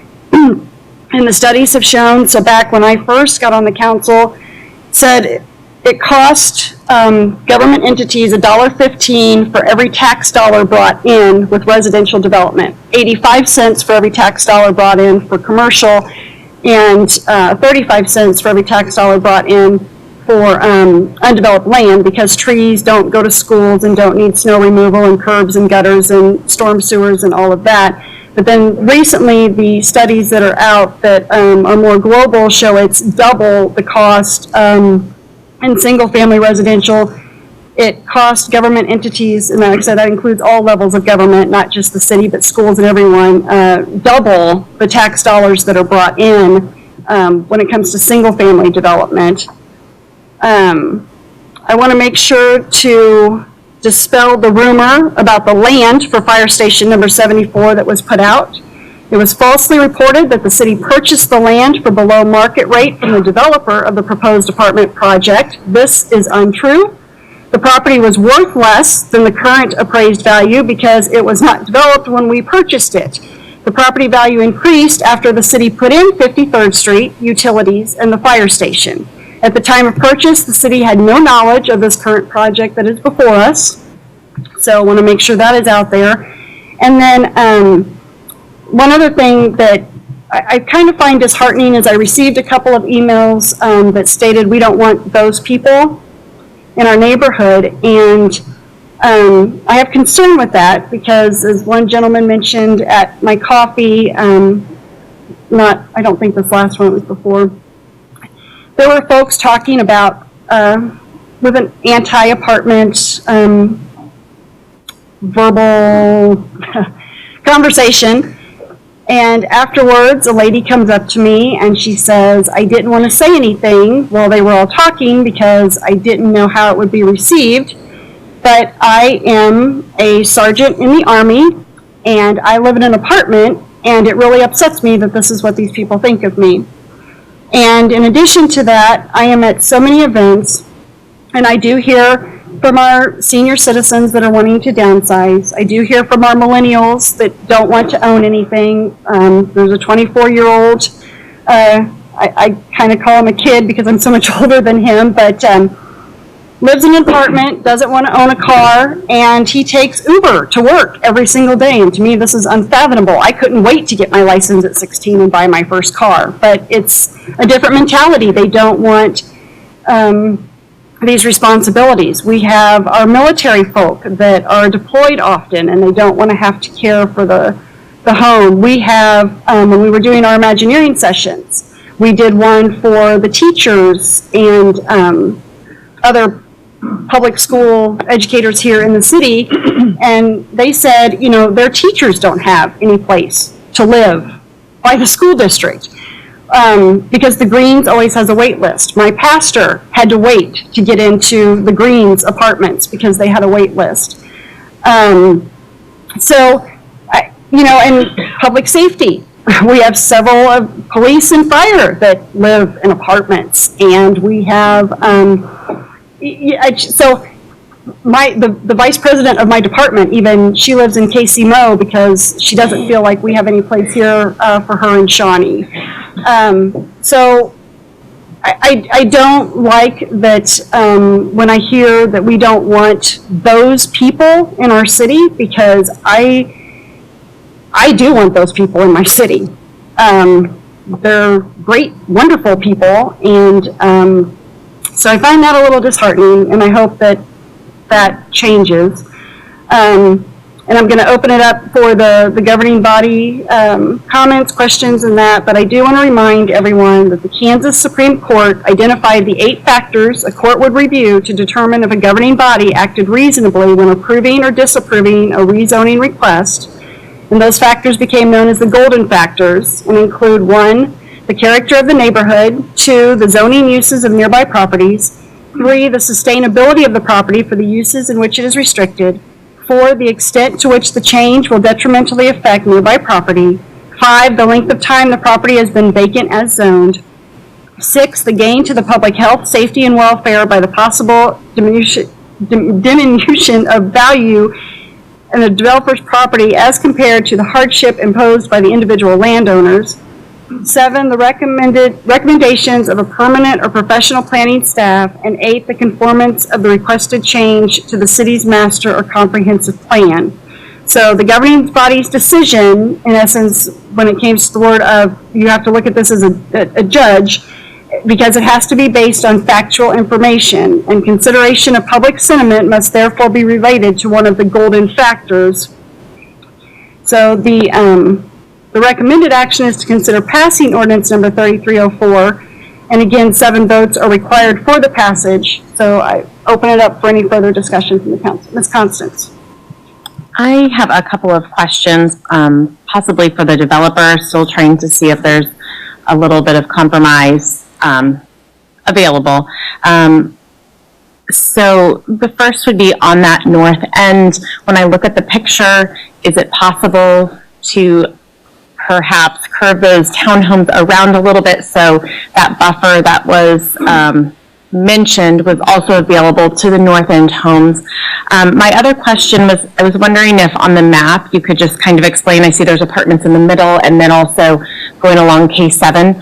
So are the ones along K7 higher and then the ones inside lower?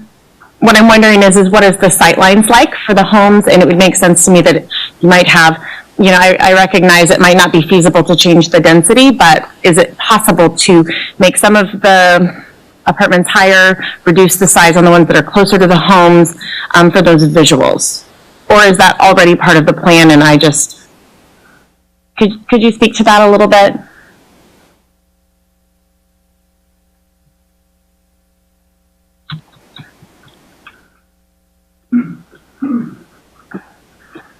And I'm looking on page 7 of the packet where it just shows the.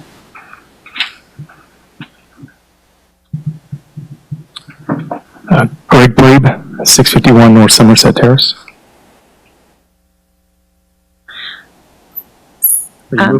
Yeah.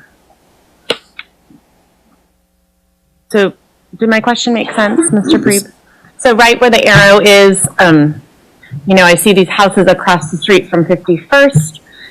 Does it work at all in the plan to make it so that they have more of a townhome buffer, or perhaps where arrow is, could those two be shorter, more like a 2-story, so that the homes right across the street are looking at a 2-story as opposed to a 3 or a 4? We could look at that doing in there, putting some, maybe even the elevation over there, the ground has got some challenges to it. That's why we got some of these darker lines have some retaining walls. So we're trying to go with the grade. This doesn't have the contours on there, but the ground kind of falls down off over there. So that solid line towards the north end of that parking lot area are retaining walls. We could look on this building right here, modifying to put some more townhomes right in there. Our street, was the other question you had, the street? What was the other question you had? Oh, well, it was mainly just that street, 51st, and making sure that those homes on the north end were looking at something that was more close to their neighborhood. So either townhomes, or could that one apartment block closest to the street be lower? Could it be a 2-story, and then perhaps you offset that with some additional 5-story that's facing K7, and then that creates more of that buffer that we could look at doing something on a two-story level on this side. Could we, yeah, we can work with something like that, a two-story there. Okay, great. Ms. Larson-Manel? I have a question for Council's legal counsel. Sorry, Ellis. I want to be clear on what it is that we are approving tonight, because this is a different kind of zoning, as Mr. Heaven pointed out. It's my understanding that plan use mixed development, it's part and parcel with the development that we are being presented with. So if something about the development that we are being presented with does not meet with our interpretation of golden factors, then the rezoning would be voted down, and then the developer could go and make changes and come back. Is that correct, or is there some other option besides just saying no? That is one of the options. Of course, I'm struggling with the question a little bit because it would kind of depend upon the devil in the details, so to speak, as to what it is you disagreed with on the plan. What initially came to my mind when the comment was made about changing the one residence is I was going to make Doug answer the question as to whether or not that was a substantial modification to the plan that he would believe needs to have the plan reconsidered by the Planning Commission, but I don't think the lawyer should be saying if the planner believes that it is not a substantial modification, then I don't believe it needs to go back, but I think that's his call and not mine. Doug Allman, Community Development, I would echo what Ellis said. As long as it's not a major modification to building location or density, the opportunity in my mind would be to possibly table or remand or create a condition of approval that basically creates what you're wanting to see. Basically, we would need to have some specificity. This will go through a final development plan, obviously through the Planning Commission if it were to be approved. Through that final development plan process, we would, at the Planning Commission level, look at those requested rezoning requirements, because you are correct. This is a planned unit development.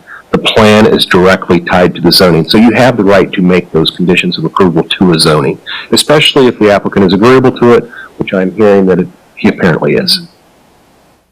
So our options, again, are we could vote yes or vote no. We could remand back to the Planning Commission if we thought there was value in that? Correct. You could remand back. Kansas statute, though, would require that you give them specific things to look at, like building height or circulation or building design, townhomes versus apartments. You couldn't just remand it back and say, start over. You'd have to have very specific guidance. But again, a remand may not be necessary depending on how large of level of change you're talking about tonight. You can condition those changes, I believe, without having to send it back.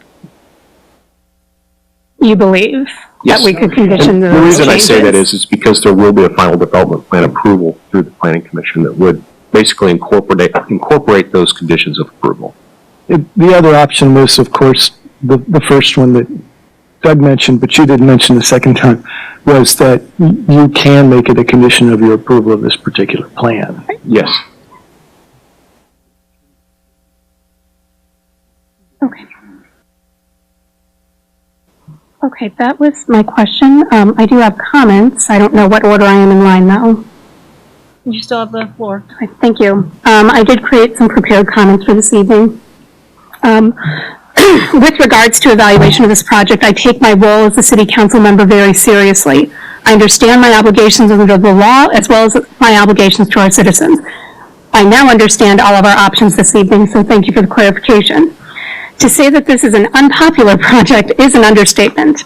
I spent nearly 7 months knocking doors for my campaign this summer, and this was the this was the number one issue I heard about. I consistently told my constituents that I am listening, but also keeping an open mind. In the past few weeks, I also reached out to about 15 business owners and managers that could be impacted by the development. I did not hear back from all of the businesses, but the ones I did hear back from ranged from neutral to strongly against the proposal. Now, I know that I am not to take popular opinion as the sole deciding factor of my vote, and I don't want to give the impression that I am, but I think that context is important. I've always stated that I would like Shawnee to remain a welcoming, inclusive, and accessible community. That means offering a wide range of housing options. There are people who want to live in Western Shawnee, but they are at a point in their lives where a single-family home or home ownership is not the right choice for them. I'm a perfect example of that. I lived in apartments while attending law school and graduate school. I know several people whose jobs require them to travel so much that it would be irresponsible to try to manage a property from afar. We also have elderly and disabled residents who simply cannot undertake the day-to-day maintenance that is required of a single-family home. So I want to be clear on this point. I am not opposed to multifamily housing, including rental properties in Shawnee, and in particular, Western Shawnee. There is clearly a market for these housing options, and we should not turn our back on them. As I've heard from residents over the last several months about this project, I've heard many concerns. Heard concerns about the potential for increased crime, overcrowded schools, decreased property values. In line with what Michelle and Matt were saying, I really haven't seen strong data to support these concerns, and my decision tonight is not based on those factors. I do have other concerns about this project, however. Traffic is a common issue with every development. Phelps Engineering prepared the traffic study related to this project. Part of the development process is for a developer to hire a third-party traffic engineering firm to conduct a traffic study. The city helps determine whether the traffic engineer meets minimum qualifications and reviews the study. In this case, the city staff reviewed the study and found that it meets all of their specifications. But there are 4 specific concerns the residents have pointed out in relation to the traffic study. First, the residents question the predicted number of cars that will be created by this development during the morning and evening rush hour. Frankly, I don't have a comment as to whether I think those numbers are accurate. Second, the residents point to the roundabouts on Johnson Drive as difficult to maneuver and potentially dangerous. From my own experiences, the roundabout at Johnson and Roberts is particularly challenging because of the need to switch lanes within that roundabout if you are heading east and want to turn north, or if you are heading west and want to turn south. Additional volume will make this worse. This is a real issue, and I urge the city staff to look at ways to make navigation easier. Third, the residents point to the use of Silver Heel at the proposed 51st Street exit to get to 47th Street and K7. This intersection is of particular concern to me, especially after hearing the discussion at the Planning Commission. Specifically, Silver Heel is used by bicyclists and walkers for recreation. In fact, one of our own planning commissioners admitted that he uses it for recreational purposes. There is a very awkward and tight turn required to get from Silver Heel onto 47th and then to get to K7. This area is prone to backups, and there is no signal or four-way stop that allows traffic on Silver Heel to easily exit onto West 47th Street during peak times. The city acknowledged the challenges with this intersection, and when asked by the planning commissioners whether the intersection would be improved, the city responded that we are waiting for the state to make changes to K7. When asked when those changes are scheduled, the city staff estimated about 20 years. This is obviously a concern if this is one of the 2 major exit points for this development. The first issue the residents raise is the likelihood that development residents will take the path of least resistance and avoid Johnson Drive and Silver Hill entirely in favor of cutting through the Woodsonia neighborhood to get to Monticello. I agree that this development will likely lead to additional neighborhood traffic. I am not trying to make an argument that, quote, the streets are not wide enough to handle that. I'm not trying to make an argument that the streets are going to fall apart. I am going to make the argument that this will have an impact to the residents in that neighborhood. On the whole, these traffic concerns are valid, and there is a direct correlation between the number of units in the proposed development and the impact to traffic. Residents are concerned that the apartment complex is too dense and too large. The concern for size is a function of both the number of people it is likely to attract, but also the physical presence compared to the adjacent single-family housing and commercial developments. This is an area that is characterized by shorter buildings, most of which do not exceed 2 stories. While the proposed townhomes that are closest to the single-family homes may not detract from the character of the area, the 3 to 4 story apartment building will look significantly taller than the surrounding areas. In addition, there is only a narrow buffer, as already pointed out, between this development and the single-family homes on the northern end. This is particularly true of the north side of the development that does not have a row of townhouses between the large apartment building and the single-family homes. I really want to thank the city staff and the Planning Commission for their time that they've taken to review this project. We do have a wonderful and professional staff, and I am grateful to them. I do see residential and even multifamily opportunities for this parcel of land. I understand why the Planning Commission chose to forward this proposal to the council. On paper, it does check a lot of boxes.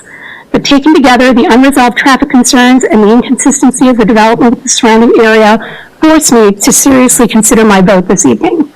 In the event that zoning is not approved tonight, I encourage the developer to continue to work with city staff and residents in any future revisions. Thank you.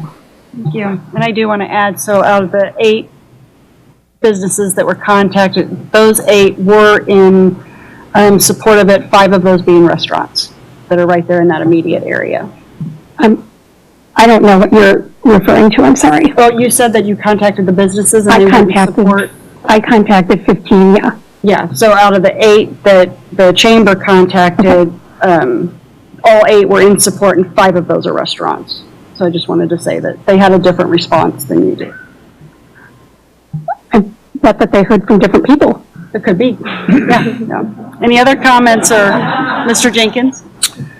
Yes, I have just some limited comments. First of all, it looks like a nice development. I think the developer has done a good job putting it together, but I have some problems with it. That's all. It's the density issue just really is a real problem for me. The neighbors were there first, and a lot of people got mad at me when I was sitting on the planning commission and we were talking about the Deffenbaugh extension, and they said, "Oh, this place stinks," and all this kind of stuff. I thought, Deffenbaugh was here with this landfill long before you got here. And if you build next to a landfill and you complain about it stinks, well, shame on you. And so I think there's kind of a right to be in there first. That gives you a certain additional rights. I don't think this development fits the characteristics of the neighborhood it's being built next to. I think some of the earlier plans, which interestingly we didn't get a whole lot of pushback from the residents on,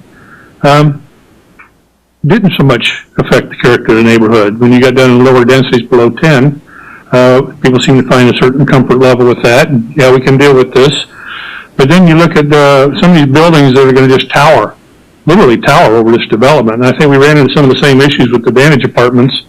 They found a nice high spot, and then they put these large structures on top of the high spot, and it just towers over the existing neighborhood and creates a really deleterious effect. It just isn't good. And I would like to see the development. I'd like to see some development in there, and I'm not against apartments. I think apartments are fine.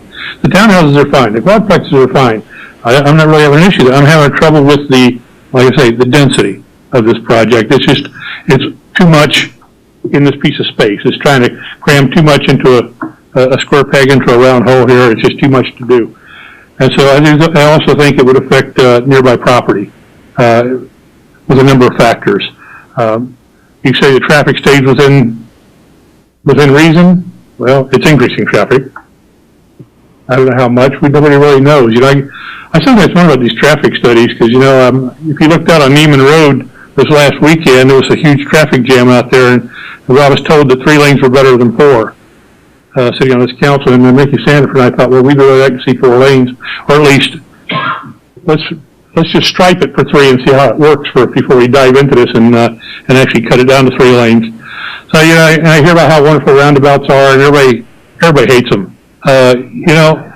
So I love you traffic engineers, but I got some problems sometimes with some of your findings. The mathematics I'm sure are all there, but there's one thing that really kind of breaks that stuff down. It's called humans and human behavior and the way we react to things and just do things. And sometimes all those great equations and all that great math just doesn't work because we're dealing with people.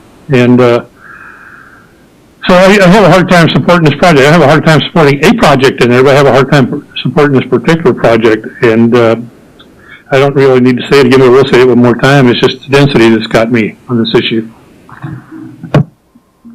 Ms. Constance. I kind of wanted to circle back and say I'd really like to explore a way to make this happen and still address some of the concerns. I know that a lot of the detail from Lisa's concerns about traffic. Is there something that we could take another look at to make sure again, not that our traffic engineers don't know how to do their jobs at all, but can we look back at that again? We already know that there's some agreement around changing the height so that neighbors have a buffer, they don't see the 5-story moving things around. So I guess I'd like to explore that and see if there are other members on the council who are open. Ms. Meyer? Yeah, I would echo Councilmember Constance's comments. I think it sounds like through all the conversations that there's some area for compromise there. I think the concerns that we've all had that I share about the buffer, particularly on that north side, and then what the traffic concerns would look like. Certainly, I live just south of this area, so I know very well how poorly people drive through those roundabouts now. So definitely, I think something we can look at, and it seems to me that perhaps it's remanding it to planning or something where we can have a more robust conversation that gets maybe to an outcome that's a good thing for everyone. I agree. Mr. Neighbor? Yeah, I've listened to all of this. First of all, Mr. Preeb, thank you very much for bringing this to our city. And Mr. Preeb has a development just on the other side of K7, 388 individual homes. And thank you for bringing that and all those different sections online. You know, as I go through and listen to this here, and I've been sitting up here now almost 10 years, there's some recurring themes that always come up when we do this. One of them is traffic. I hear it every time, and it's not like Mickey suggested. It really hasn't been borne out, at least in my experience. The same thing when the superintendent of the school says its schools are not going to be a problem, and again, the superintendent in Shawnee Mission said the same thing when we looked at Vantage. Again, more importantly, Mr. Preeb would build this with no incentive, so it's going to immediately come online, and the tax dollars are going to be there. And as the mayor suggested, you're only paying, 23 cents out of every tax dollar goes to the services for the apartments versus, $1 and $1.15. $1.15. So that's important. And the other thing I would say is just one of the things that is going to be tackled next year with the new council is the Imagineering sessions, which have gone on many different places throughout the city, and will come up with a vision for Shawnee for the next 10 years, and how we're going to go about doing that. Now, one of the things that has always been a problem is we need more commercial development. We need more rooftops. We need more people to get the amenities, the restaurants, the shopping, and that sort of thing. Now, I appreciate those of you that live out there and like to have your lots and appreciate your style of life and things, and it's fine. But the other part of this is just down the street, there's going to be a project goes in that's called Homeland. Is that right? Yeah, Homeland. And it eventually, a building is going to start with 160,000 square feet on the roof, eventually be over 2 million square feet. It's going to generate well over 1,000 jobs. Those people are going to have to live somewhere and shop someplace and go out to eat and do things, and they're going to be good paying jobs. So are they going to go north to Wyandotte County and Edwardsville and Bonner Springs and do all their shopping? Or are we going to keep them here after we've done all the effort to bring them there? And so for that reason, one of the things that came out of the visioneering thing is we in Shawnee need some sort of affordable housing. I use affordable, and by doing that, because we got policemen, firemen, school teachers, military people that can't even afford to live in our city, and that how are we going to keep them there and make this sort of a one Shawnee? And this is part of it. Now, perhaps this one doesn't go through, and if it doesn't, I think it's a good project. I think it needs to happen. When you look at the golden rules, or one of I'm going to quote here from one of the Wordstred versus the Board of Commissioners, 1969. The final ruling is to be governed by consideration of the benefit or harm involved to the community at large. So I understand with your area, but there's 67,000 people that live in this city. And it is up to the governing body and people here and staff, which do an excellent job, to provide the services to all of those people. So I have heard that folks here have some different ideas. Mr. Prieb seems to be amenable, and then Doug came up with this condition of approval. It seems like, and I've heard it from other people talking here, if we can come together and get some sort of consideration and make this work on roads, density, 51st Street, and so on and so forth, you know, I certainly would support moving it forward on the condition of approval that those items have to be addressed. Any other discussion from the council? Ms. Larson-Bonnell? I love the idea of a conditional approval, but I think that it is something that is difficult to execute because we don't know what all of the potential solutions are.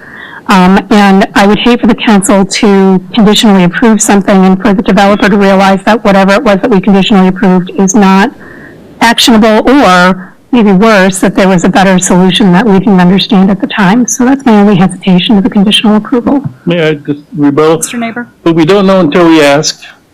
And again, this has to go back to the Planning Commission for final approval. Not with conditional approval, it wouldn't. No? Didn't you say the site plan?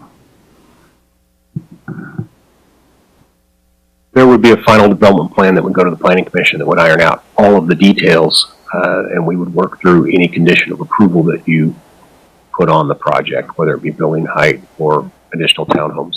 But it would stop there. Once planning approved whatever the conditional changes to the site plan were, it would not come back to council, correct? Final site plan would not come back to you guys. You would need to decide tonight what you want to see. So does anyone want to make a motion of what they want to see? Council? So I motion to approve the rezoning per the conditions that we discussed and go back to Planning Commission. And those include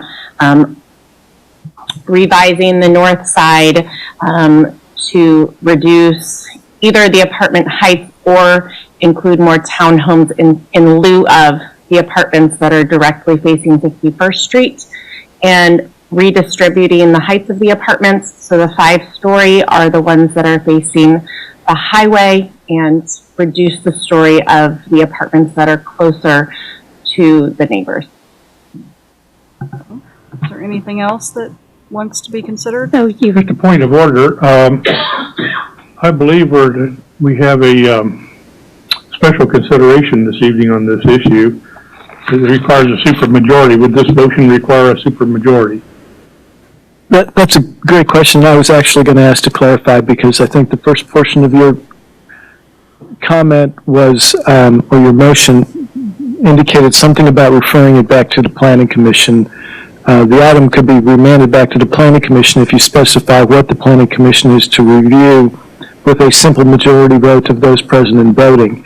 If you're going to approve the rezoning, if your motion is to approve the rezoning with the specified conditions for that approval that you just stated, then that would require the 7 votes. So that is the motion I intended to make. Go ahead. Just to clarify, so your motion is to remand it back to planning to look at these items, and then it would come back to us, or conditional approval. I'm trying to clarify that. Motioning to approve it per the conditional approval. Okay.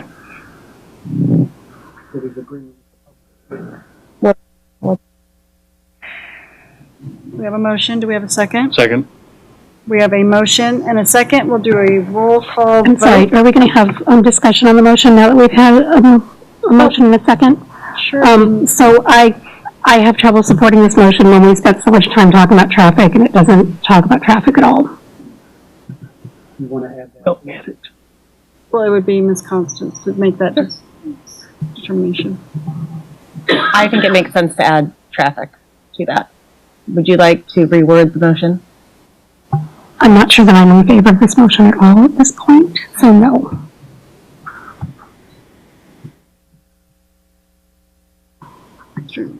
Kimberly? I'm not in favor of a conditional approval because then the council doesn't get it reviewed again. I'd much more be in favor of remanding it to planning commissions with similar recommendations.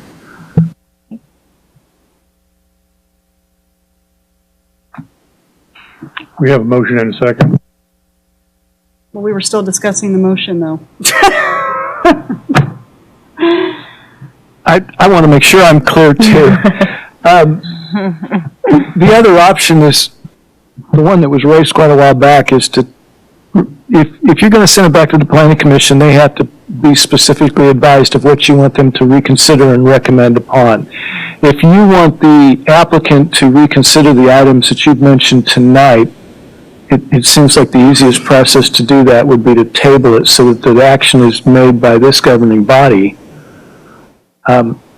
instead of going back to the planning commission to receive the recommendations on the items you want to have reviewed. I think, I shouldn't have said that without you talking, but it seems like that maybe the easiest or quickest step would be to simply... Alice, I think you read my mind, and I did say that in terms of the available options tonight was to table. Obviously, there's a developer in the room. He may want a thumbs up or a thumbs down vote. I'm not sure about that. That would be up to Mr. Preeb and their development team. But that is certainly an option to table.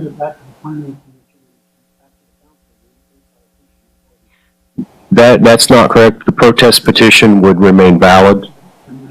The only thing that a remand wipes out is a recommendation of the Planning Commission with a simple majority, but the protest petition remains valid no matter what, whether you make conditions of approval, whether or not you remand.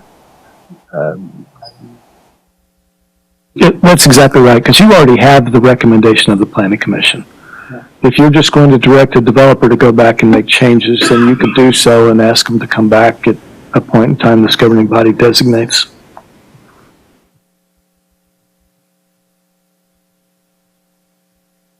Do we want to vote on the motion on the table, or do we, Ms. Constance, do you want to change your motion?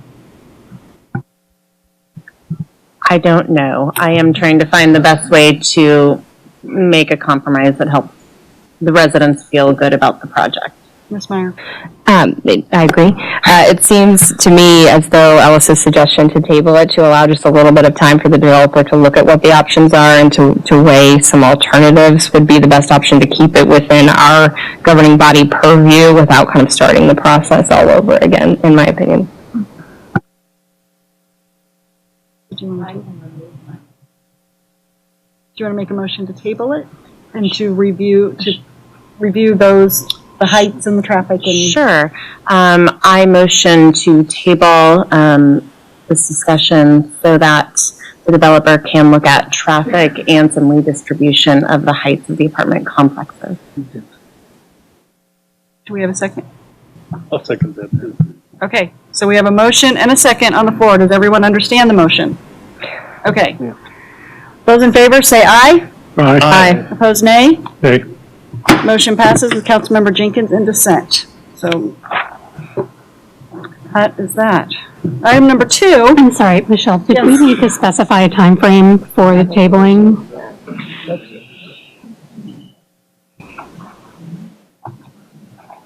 What? I'm sorry, the second item to be considered by the council would be the date at which the applicant is to report back to you. If the item's tabled indefinitely, it causes some due process issues. So we need to have a date certain at which the developer is to respond to you. I'm looking at you, but I know you're really not the one that's going to set that. I don't know what the schedule is, but I guess it would be this governing body, Mayor? obviously. You could determine when you want this to come back. December? Yeah, let's see, December Can we get an 23rd is our opinion? next meeting. Can we get an opinion from the developer as to what's... I think that would be appropriate, yeah.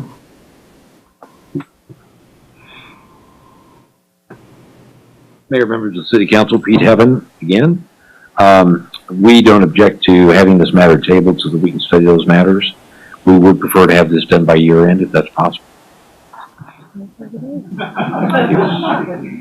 So December 23rd? 23rd? Sure. That's our next meeting. We're going to be here. It's going to be a Christmas. That's true. Okay, so it is tabled until Monday, December 23rd, and at that time, it'll come back to the council for consideration. Okay. Item number 2 is to conduct a public hearing, consider passing ordinance number 3305, adopting an amended tax increment financing project plan and approving the execution of an amended and restated redevelopment agreement, adopting resolution number 1898, amending resolution number 1832 regarding private activity revenue bonds related to Westbrook Village. In 2017, the governing body established a TIF district and approved a redevelopment project plan for Westbrook Village. The developer is proposing amendments to the original plan. On November 4th, 2019, the Planning Commission voted 7-0, finding the amended TIF project plan consistent with the comprehensive plan. On November 12th, 2019, the City Council adopted resolution number 1896, calling for a public hearing on the amended TIF project plan. A public hearing, an ordinance, and a resolution are required. I'll accept a motion to conduct a public hearing concerning the consideration of a redevelopment project and adoption of amended redevelopment project plan for a project area in a redevelopment district related to Westbrook Village. Motion to conduct public hearing. Second. Motion has been made, seconded on this item. All those in favor say aye. Aye. Opposed, nay. Motion passes. We are now in a public hearing. This is a formal public hearing required by law. Jeff White with Columbia Capital, the city's financial advisor, will make a brief presentation. Madam Mayor, members of the council, good evening. Before you tonight is a revised TIF project plan for the Westbrook development. Just by way of overview, as you'll recall, the TIF process is 2 steps: create a district, and then within the district, create one or more plans. In this case, we have a district and a plan that are overlapping. The original project plan was adopted by this body back in December of 2017. The developer is requesting changes that are substantial enough that council felt that it was necessary to bring this project plan back to the council for consideration tonight. So I'm going to go quickly through what those changes look like. We've also got counsel here who's worked on the redevelopment agreement, so if you have detailed questions, I will pass those off to Tyler. But quick overview, in this particular case, because the original project plan was approved back in December of 2017, we are not seeking a reset of the 20-year statutory maximum TIF clock. So the 2 years that have passed are passed and will not be recaptured. TIF reimbursement would be reduced as part of the project. There is less multifamily density. That's really the key change in the revised project plan, as well as some revised completion deadlines. The TIF remains pay-as-you-go. There are no city bonds associated with this transaction.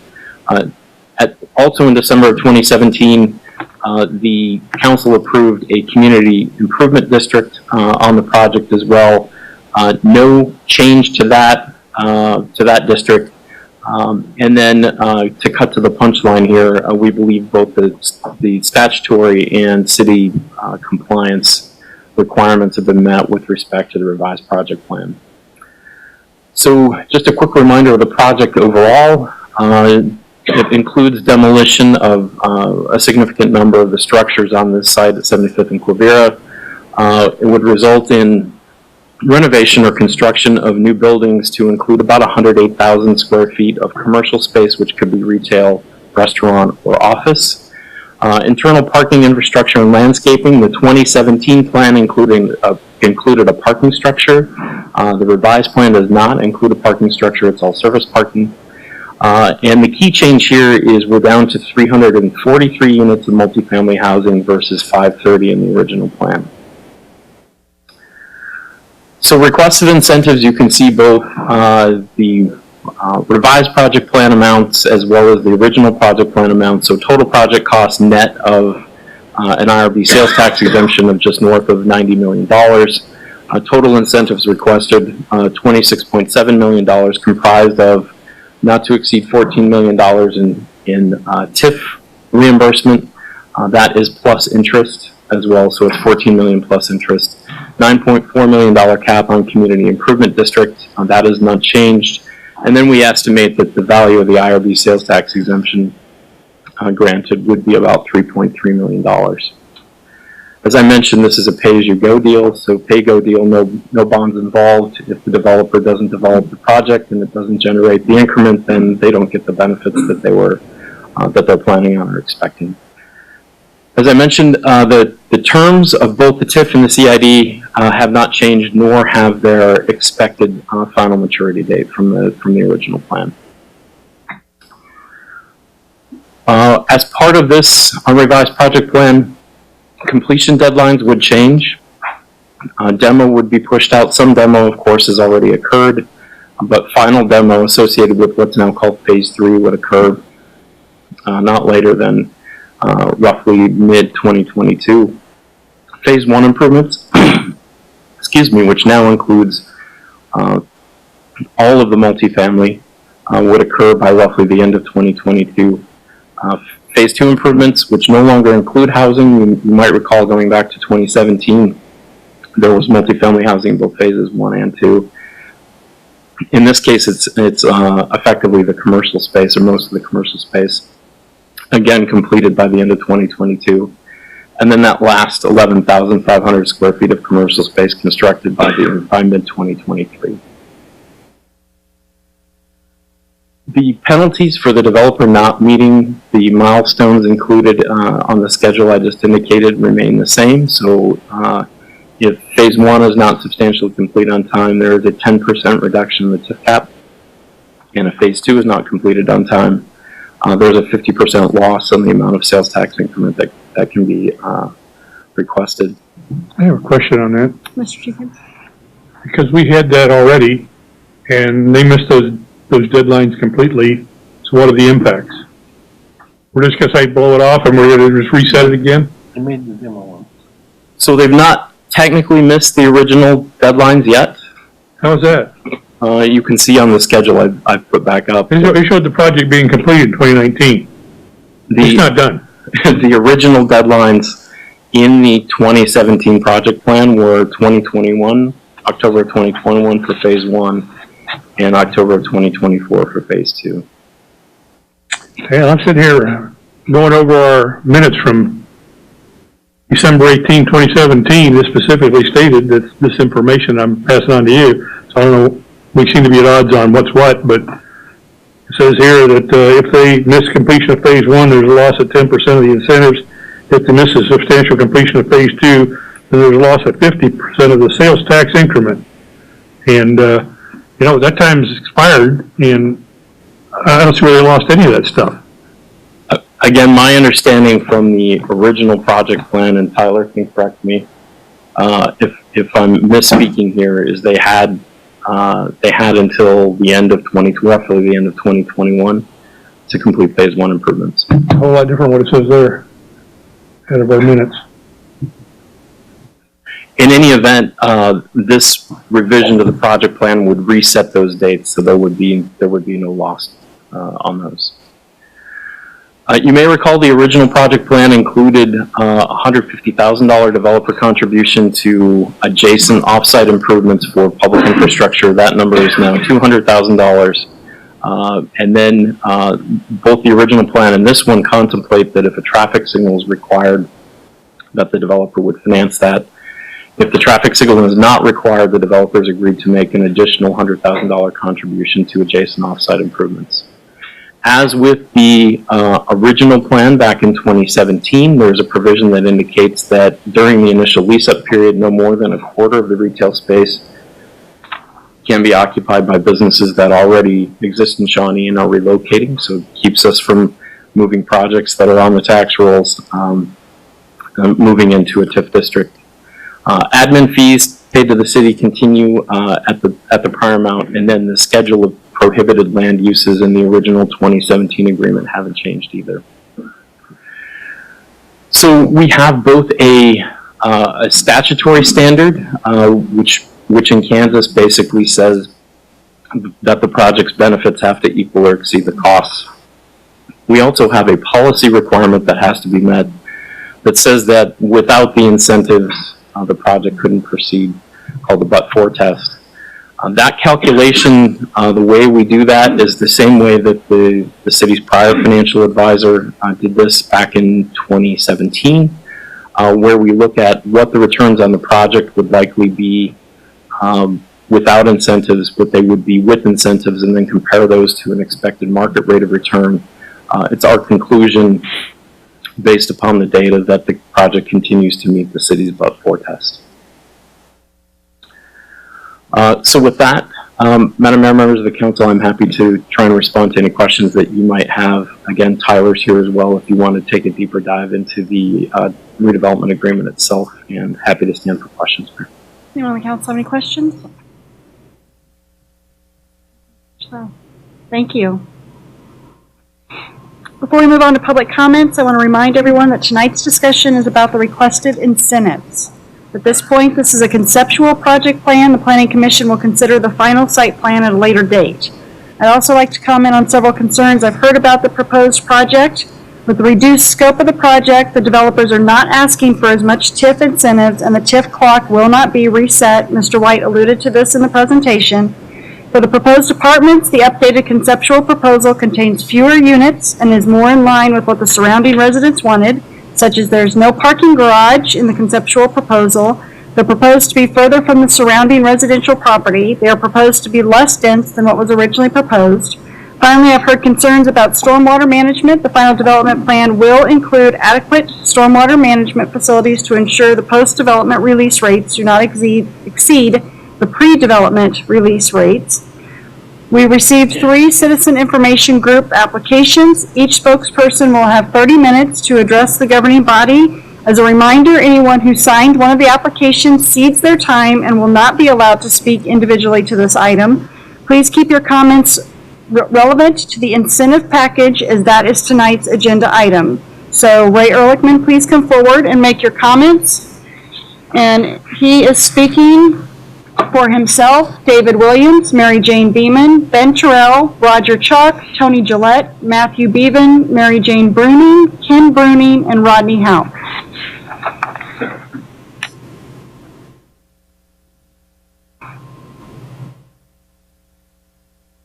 Good evening, Madam Mayor and governing body. Can I get access to the overhead, please? Thank you. We're talking about the incentive package. But to understand the incentive package, you do have to look at what was told to us that we would be getting, because there is a relationship between the two. So let's go back to December 2017. And bear with me for a minute, I took these out of order. I'll still keep it within the 30 minutes. And let's look at what we were told was going to happen in 2017.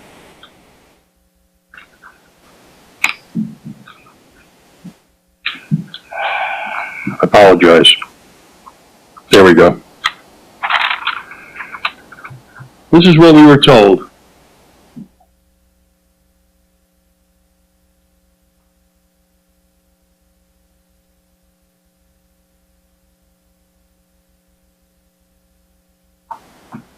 It's a little version of what I wanted. Okay, this pink building right here. That was going to be the only part of what we will call the Dillon's complex, the Dillon's building that was going to be left. And the original plan from the developer was to move Pizza Street into that building. And I bring that up because it turns out that that's not going to happen. And the reason why it's not going to happen is because Pizza Street has a 6-year lease remaining. I believe it's 6 years.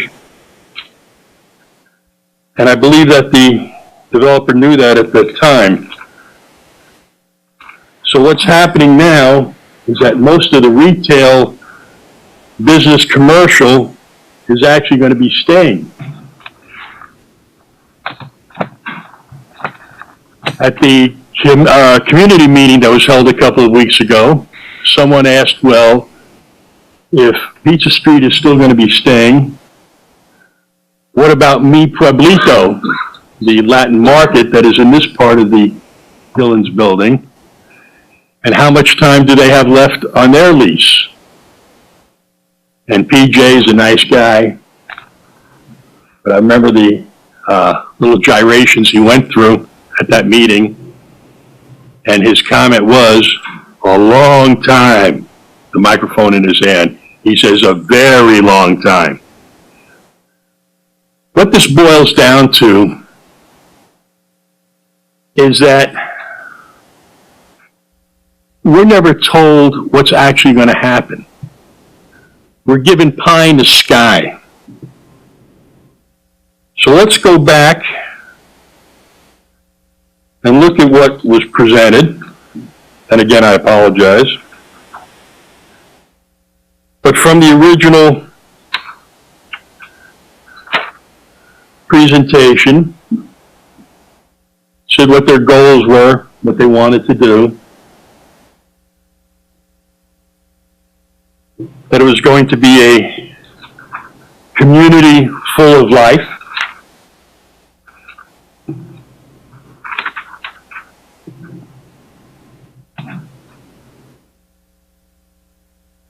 I can't seem to get this aimed right, can I? There we go. And hey, it's hard to read sideways. Beg pardon? Try it 90 degrees. There you go. All right, thank you. I guess it's amazing what happens when you do it the right way, right? And we were going to get retail offerings to meet daily needs.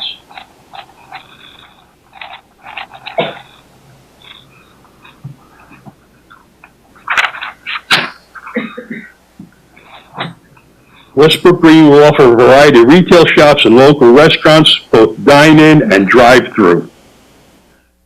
And then we were told we were going to get a grocery store within walking distance.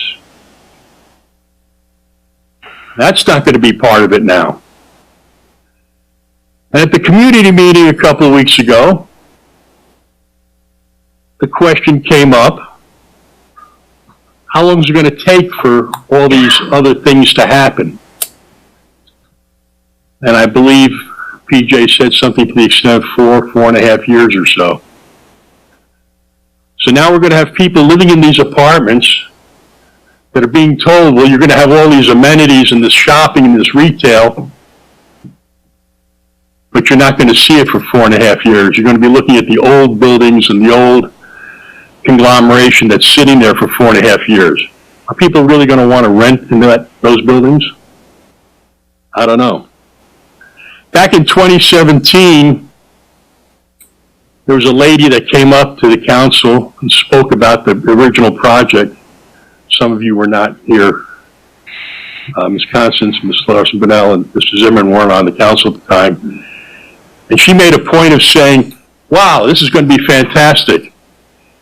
Because I can mention a whole bunch of nice, fancy dine-in restaurants in Overland Park, but I can't mention one in Shawnee. And that's on the minutes of that meeting. I guess she didn't think that Hereford House and Holland Bills were nice enough for her. That's not going to happen. One of the people at that community meeting a few weeks ago asked, how come there were so many pad sites with drive-through lanes?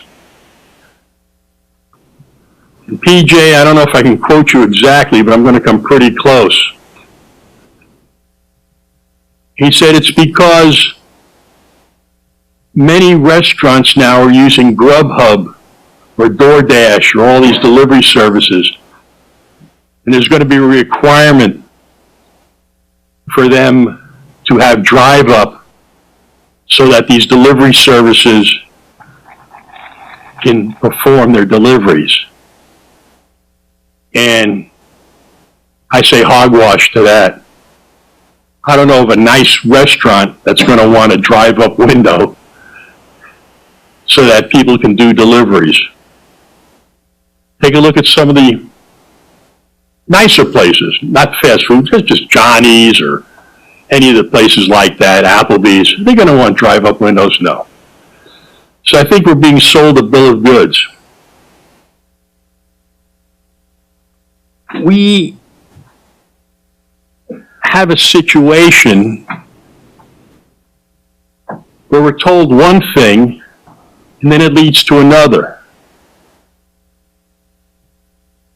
The attorney for the developer came up a few while back and they asked for a 6-month extension on the demolition.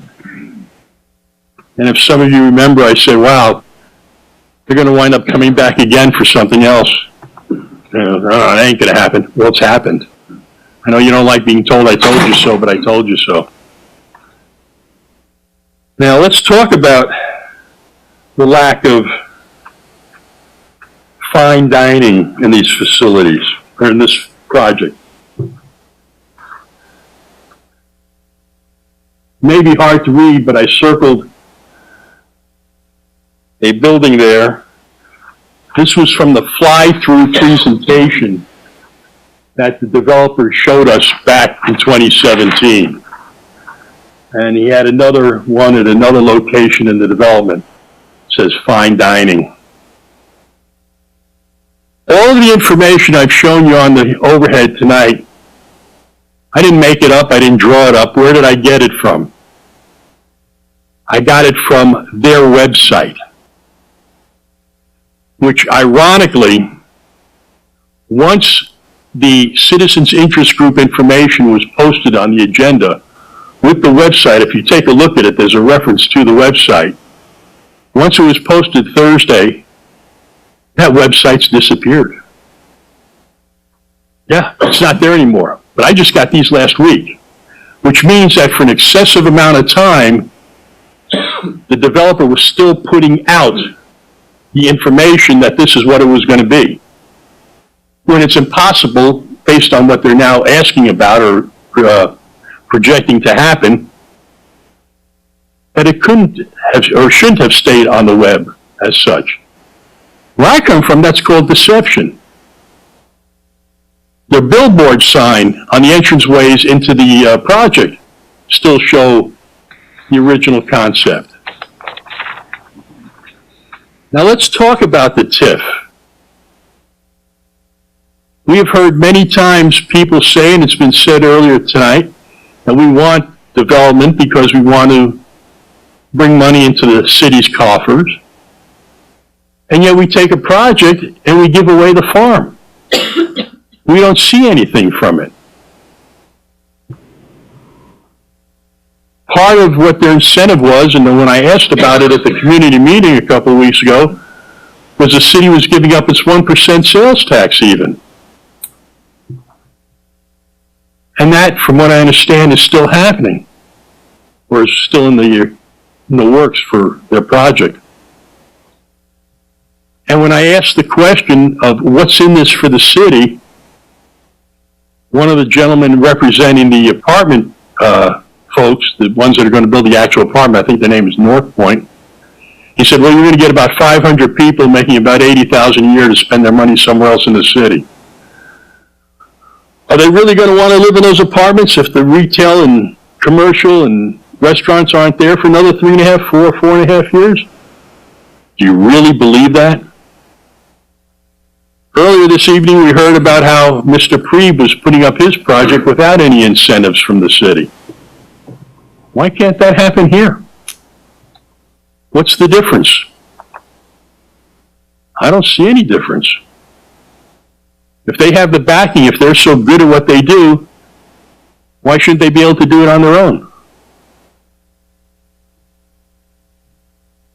The other alternative is to change the incentives. Well, I would make changes on the TIF. I would do 100% for 5 years and 75% for 5 and 50% for 5 and take it right on down. Don't give up the 1% city sales tax. That's ridiculous. The CID, you're talking about asking the people in the city to spend another 1.5 cents per dollar in taxes, CID taxes, but that money is going directly to the developer. That would take the sales tax in anything in that project up to over 11%. And I've got the figures here, and again, I apologize for taking them out of sequence. That's my fault, nobody else to blame. But we're going to get it done. And I feel like an idiot. That's okay. It wouldn't be the first time, ain't going to be the last. There we go.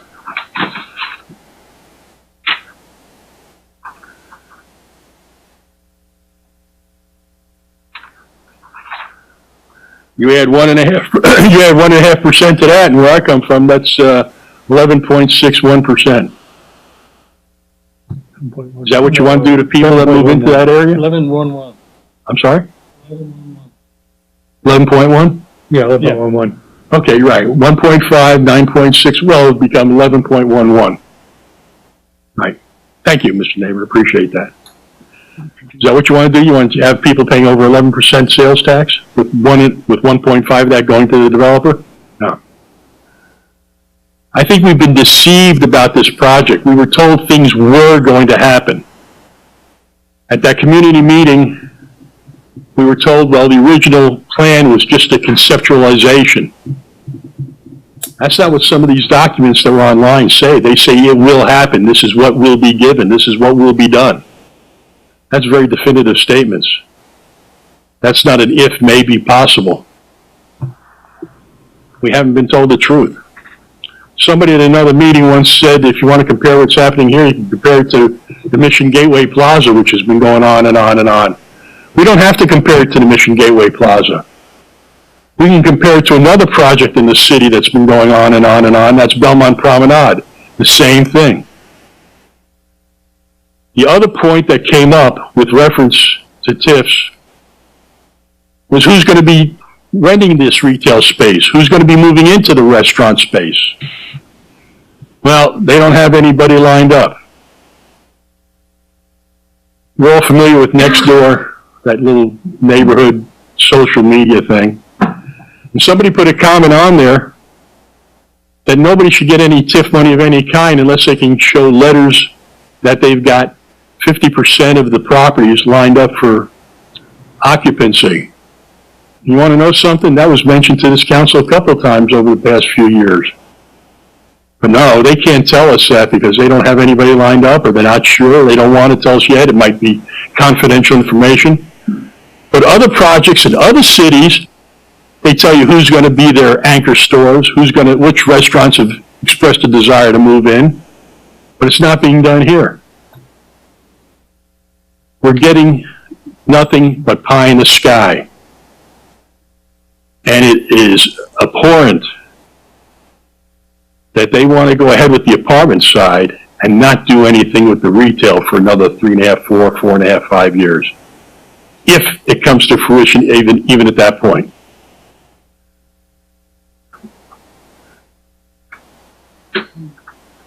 It's been deception all along. It continues to be deception. Somebody doesn't like the word, I'm sorry about that, but that's what it's been. Did I keep it under the 30 minutes, Madam Mayor? Yes. Thank you. Thank you for your time. Thank you. So next up would be Tracy Thomas. She is speaking for Linda Tebby, Gary Bader, Larry Campbell, Patrick Millard, Katie Hercombe, Suzette Mack, Ken France, Susan Kelly, Bijan Hein, and Tracy Thomas.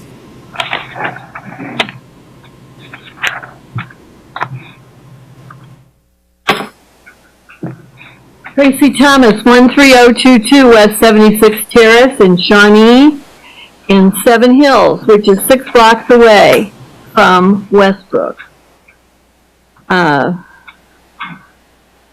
Thank you, Ray. And I want to thank Lindsay, and I want to thank her for bringing Jill to the neighborhood meeting, and Matt for coming. I'm not sure if you stayed for the whole thing when we heard some of the comments I'm going to share, but I'm very grateful that you showed up. I think you should cancel this TIF, and I think you should remand and rezone it like Belmont Promenade just did last week, and I think you should interview some new bridegrooms I spoke with our city attorney, Ellis Rainey, today, and I wrote him, and I said, does the city have the ability to cancel a TIF? And he said, it's very problematic. And the developer, in fact, wants it even longer, the fantasy to go longer.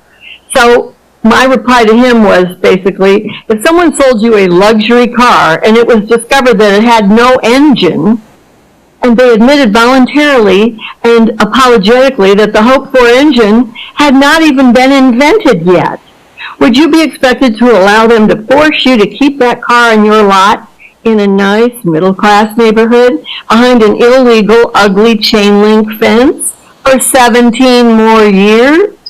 Or even 20 if they begged for more time? While they tried to maybe get a meeting with Elon Musk or maybe Charlie Voigt's genius son Kyle, who he used to run our Eco Devo department, and Kyle is the guy behind the Chevy Volt.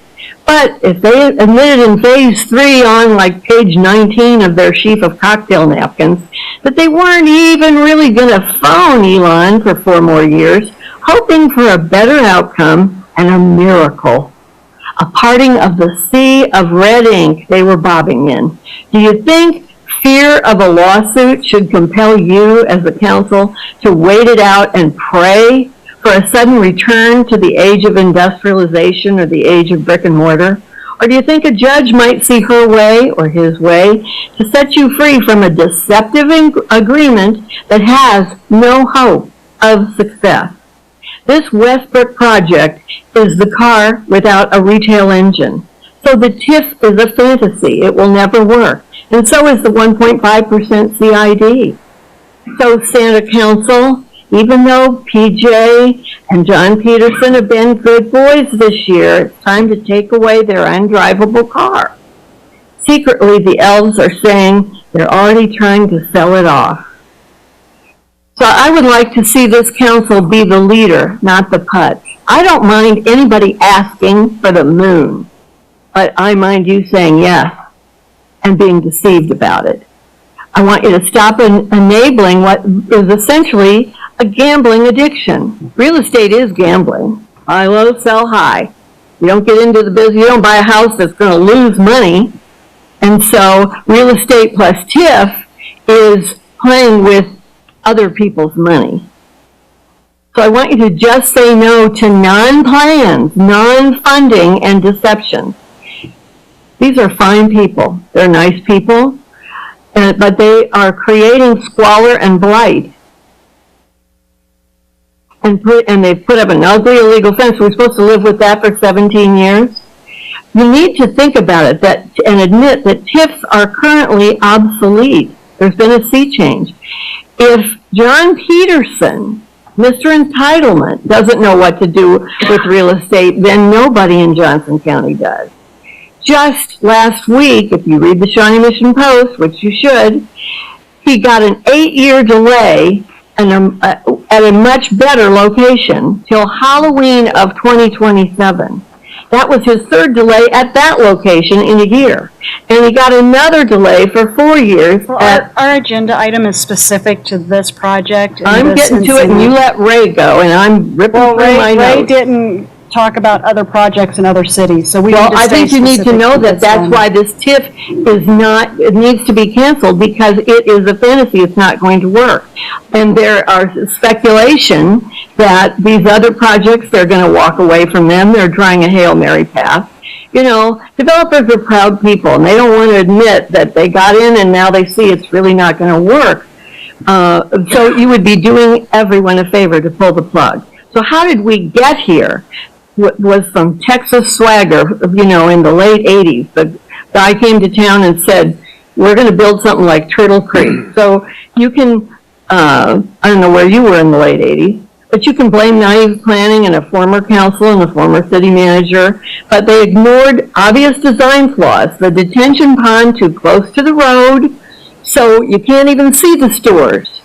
And the banks hogging the good corner, the weak Collector Street on traffic on Quivira, that is not ever going to work. It's a bad location, a bad design, had high rents By my count, 27 businesses have failed there. How many more do you want to endorse failing? There's no retail visibility. This developer has a tin ear for marketing, so part of the TIF has to do with, do you believe he can bring in the business? Westbrook is now a toxic name, partly due to what he said on his own website. It needs a new name. I mean, you might as well name it Hiroshima Plaza. He's the one that bombed it, or Mission Mall West. You know, when the guy from Texas came in, promised this is going to be like Uptown Dallas. Look at the name, West Village, an evolving walkable shopping and dining district. Wynwood Village, a shopping center with 2 supermarkets. Does that sound familiar? Someone is copying what's done in other cities, but putting it on a street that was never had enough traffic to be successful as a retail, and you've got to have the retail to pay off the TIF. So on November 20th at the community meeting, PJ Ventola admits retail is dead except for experiential. And now they want another 4-year delay. Now his experience was at JCPenney's. They put in the warehouse, they put in tile and carpet. And at Micro Center at 93rd and Metcalf, in a sense that's experiential because you got to go there to get your computer figured out. John Peterson, we talked about 91st and Metcalf Promontory. People are saying that he's asking for delays, hoping that Shamrock will be the Hail Mary pass or that he'll walk away from that project. He's demonstrated that he walked away from a major project with Johnson County. Galleria 115 delayed 3rd time till Halloween. You know, he'll be back to us. If you just keep extending this, he'll be back. These are tests. When people ask you, you know, oh, just give me a little time, he'll be back. If he got 8 years in Overland Park, you know he'll be back to you. There's no promise grocery is coming at 115th either. Neither are restaurants and entertainment, the things that he promised here. That's why the TIF needs to be canceled. Westbrook Green, you know, their demolition of 10 months on, not, listen to this, all the kind of weasel words that were used, that sound like a beseeching prayer that John Peterson said on September 25th of 2018. If I were asking for a delay in commencement of construction, that might be a different thing. Well, that's not a promise, that's actually a statement. Construction is still moving forward, he promised. We don't anticipate being at this podium asking for an extension for every milestone, but this one, to do it right, again, to be respectful for everyone involved, we ask that we be granted this privilege of a 10-month extension. Really? So, you know, the website, I guess it's down. I had read what it said. 3 months ago, Shawnee Mission Post reported this would be luxury apartments, but on November 4th, 6 weeks later, to the Planning Commission, now it's market rate. And Bob Johnson from Polsinelli, who works with John Peterson, said to the Planning Commission, it's as if the plan 2 years ago never existed. Well, I think the city's dropped the ball, because if you gave a TIF with no plan and you never followed through, you never got a list of tenants, you never got a drawing, a conceptual drawing, there have been deceptions, omissions, changes, and delays. So they failed to reveal the very long leases. They knew about those 2.5 years ago. Rhino Liquor also isn't not being torn down. Maybe they've extended it. But, you know, this prevents them from keeping the promises that you accepted in order to give them the TIF. You should take it away. It took PJ 2.5 years to even find an apartment builder, and he seemed like a good one, Mark Pomeranke in North Point. But on November 20th, he admitted retail is dead except for experiential. Dillon's won't be torn down as promised. He won't even contact retail tenants for 3.5 to 4 years, and only after the apartments are built and occupied. So the next council will have completed their 4-year term, and you still won't have a plan. This is all just a prayer. You don't have a TIF based on a prayer. North Point, the apartment people, that does more than that, has their money lined up, their financial stack, $60 million, including $20 million in equity, and the rest from reputable companies like Northwestern Mutual Insurance. If you cancel this TIF, you could divorce the people who have lied to you, and that would free up the people who have their money ready to build their Class A apartments in the next 2 years, if they want to, because he's ready to ride. That gets rid of this illegal, ugly fence and protects these suffering neighbors. So let's start supporting good neighbors for a change. How would you like to list a home there with that view out your kitchen window for 17 years? If you vote for an extended TIF with 0 plans for retail for 4 more years, what would you say when you go to list your home? If this were put on the ballot, like we did with the community center, this would fail. Now maybe we're all stupid for owning our homes as our biggest investment, except a few people. Did you know that Polsinelli Law Firm doesn't own their law firm office and headquarters on the plaza with their 900 employees there? They lease it from the city, and Wichita is currently researching owning the land on their riverfront for upscale apartments. I don't think Shawnee should do that. I don't think we're all that good at real estate. Now let's do the math. Retail is dead, but that is what is required. That's what raises revenues and property values. So if the TIFs don't work anymore, there's been a sea change. If you know you won't get the tax breaks at the end, then that's a bad bet if you're a gambler. You won't put good money on a bet you know you're going to lose. So you scale back from cocktail napkin A, 113 million, to cocktail napkin B to 90 million. That's minus 23 million in amenities and value and luxury. But you only scale back the TIF from 21 million to 14. Wait, why not minus 23? So 90 minus 14 minus 9.4 million for the obscene CID sales tax. And by the way, Kansas already has the 8th highest sales tax in the country. That leaves you with the real dollars of 66.8 million in private equity. Now, of that 66.8, North Point has 60 million to do their part now, leaving 6.8 million for the gambling developer to do the rest, the other 2/3. It doesn't add up. I think they're going to walk away. Now, when Doug Allman presented this at the November Planning Commission, I laughed out loud. It reminded me of that joke about, other than that, Mrs. Lincoln, how did you like the play? He said, well, these are slight changes. So Dillon's is staying, Pizza Street's staying, Rhino Liquors is staying, Abuelita Meat Market is staying, maybe a fitness center, but not now because they got no new tenants. There's minus the Essential Grocery, minus moving the storm water pond underground into a better location, minus the town square, minus the amphitheater, minus the clock tower, but that's no big deal unless you can get me a clock that counts to 17 years.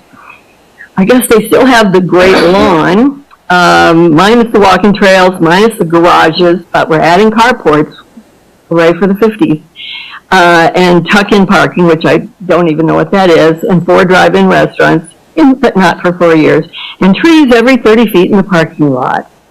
That's not a destination. I'm almost done here. This agreement needs to be canceled. The developer has no vision, no tenants, there's no fitness, no entertainment, he's not taking down Dillon's, he's out of money, and clearly he's out of ideas.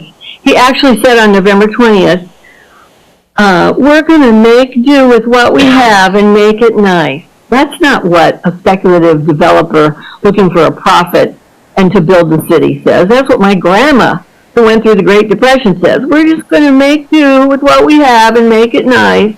Because they know Dillon's is the wrong building in the wrong spot. I say Shawnee is better than that.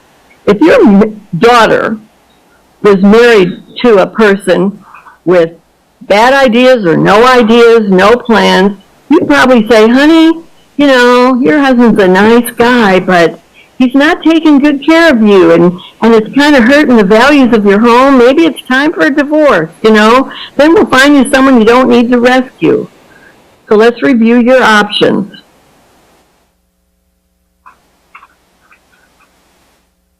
I'm having a Ray moment here.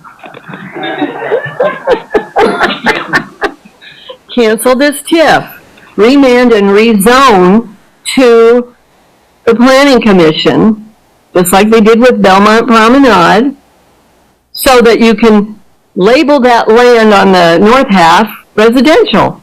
Give some confidence and certainty to the neighbors. And then interview new bridegrooms or table the whole thing. You know, there's some questions that need to be answered. You know, Ellis didn't have time to look into all this, part of his Kutak Rock. And so, I don't think you're ready to decide tonight. If you went to a casino to play roulette with your IRA money, how much would you bet tonight that this retail plan would ever generate $14 million to cover the cost? So unless these developers are going to build something experiential, like maybe a casino or a haunted house or a strip club, you know, it's not coming. They're not even interviewing people. And these slight revisions, these were not slight revisions. There is no plan, and you were sold a bill of goods. Doug Allman said he was even hesitant to put this in the packet. So I wore this hat tonight and says, make Westbrook great? Question mark. Again, Westbrook was never great. And it's not going to be great with this silly thing. They don't have a plan. They didn't keep their agreement. You need to start over. This isn't going to work. And so if they don't want to be embarrassed, just help them. Just pull the plug. Thank you very much.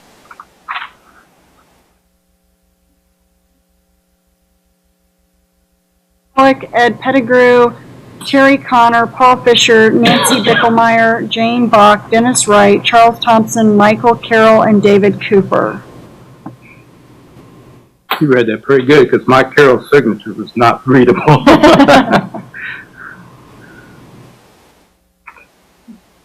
Okay.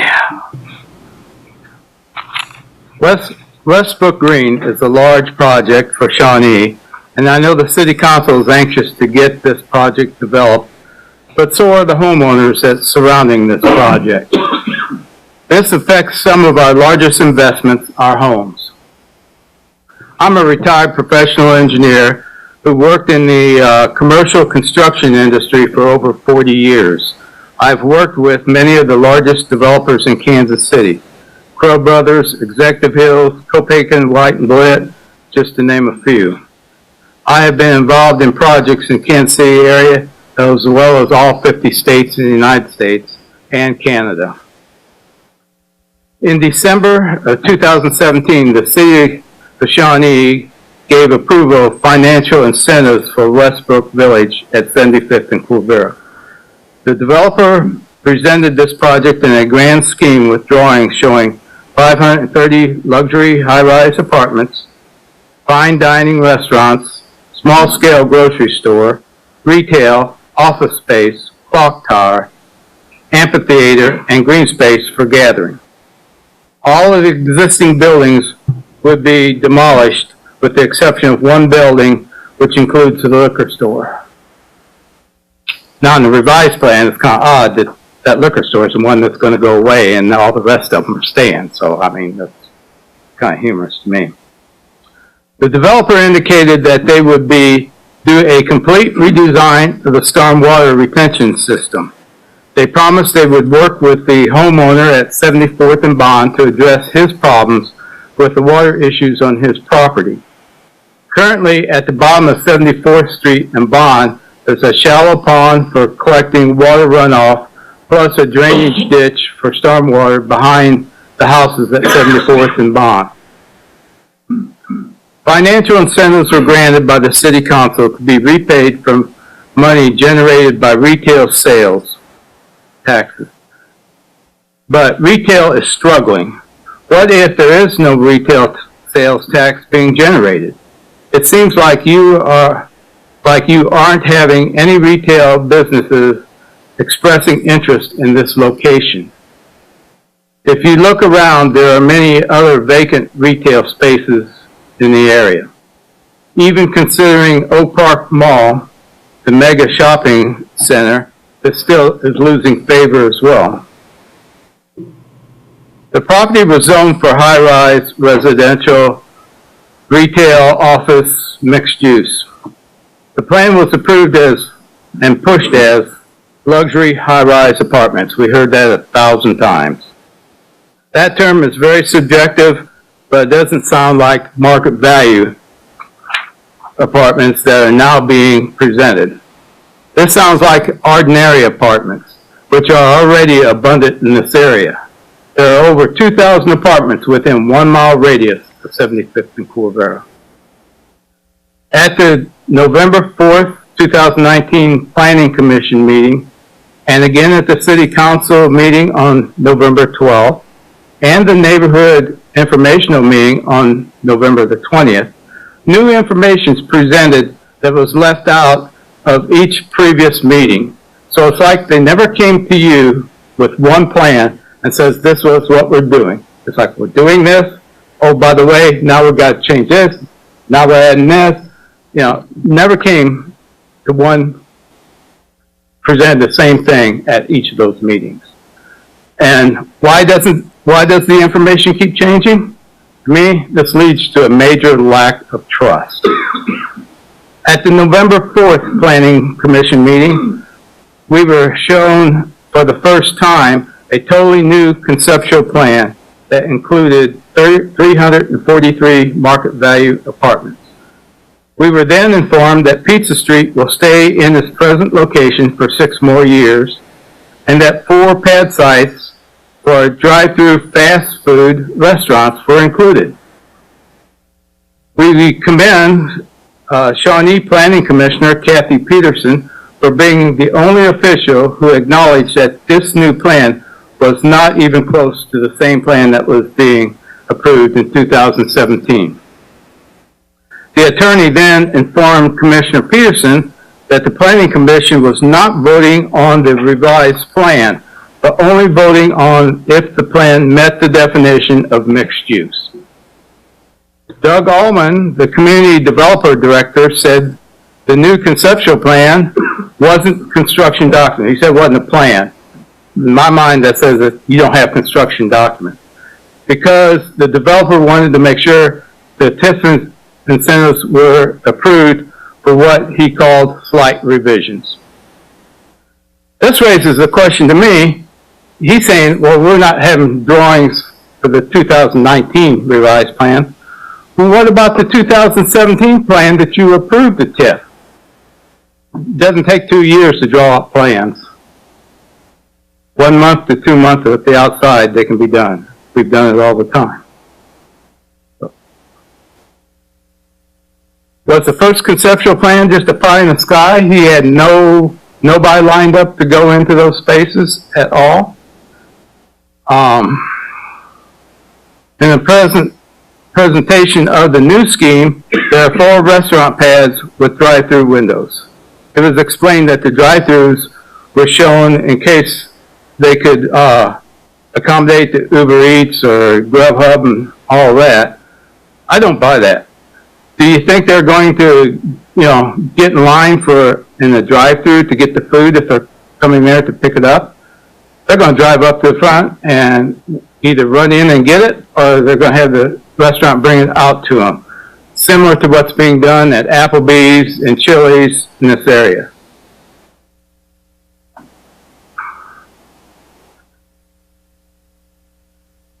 There are 4 restaurant pads that are currently fast foods, not what you'd expect to have in a high-end development.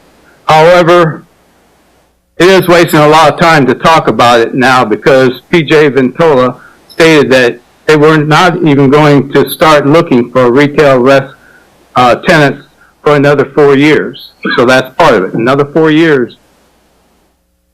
And, why talk about it? We don't know if it would be drive-through or what it will be. But my point is, this plan is poorly conceived. Then at the November 20th neighborhood information meeting that was poorly attended or poorly promoted, now we learn the following. Not only is Pizza Street remaining, Dillon's is not being torn down and will remain vacant. In addition to this My Pueblito meat market is remaining. The only thing P.J. Ventola would say was that the meat market had a very, very long lease. Nothing has been said to this point, but what is the lease situation for the liquor store? That shoe hasn't dropped yet, so I don't know what's good. It was one of the ones that was to remain, but with the new conceptual drawings, it will be removed to make room for the restaurant at Pad A.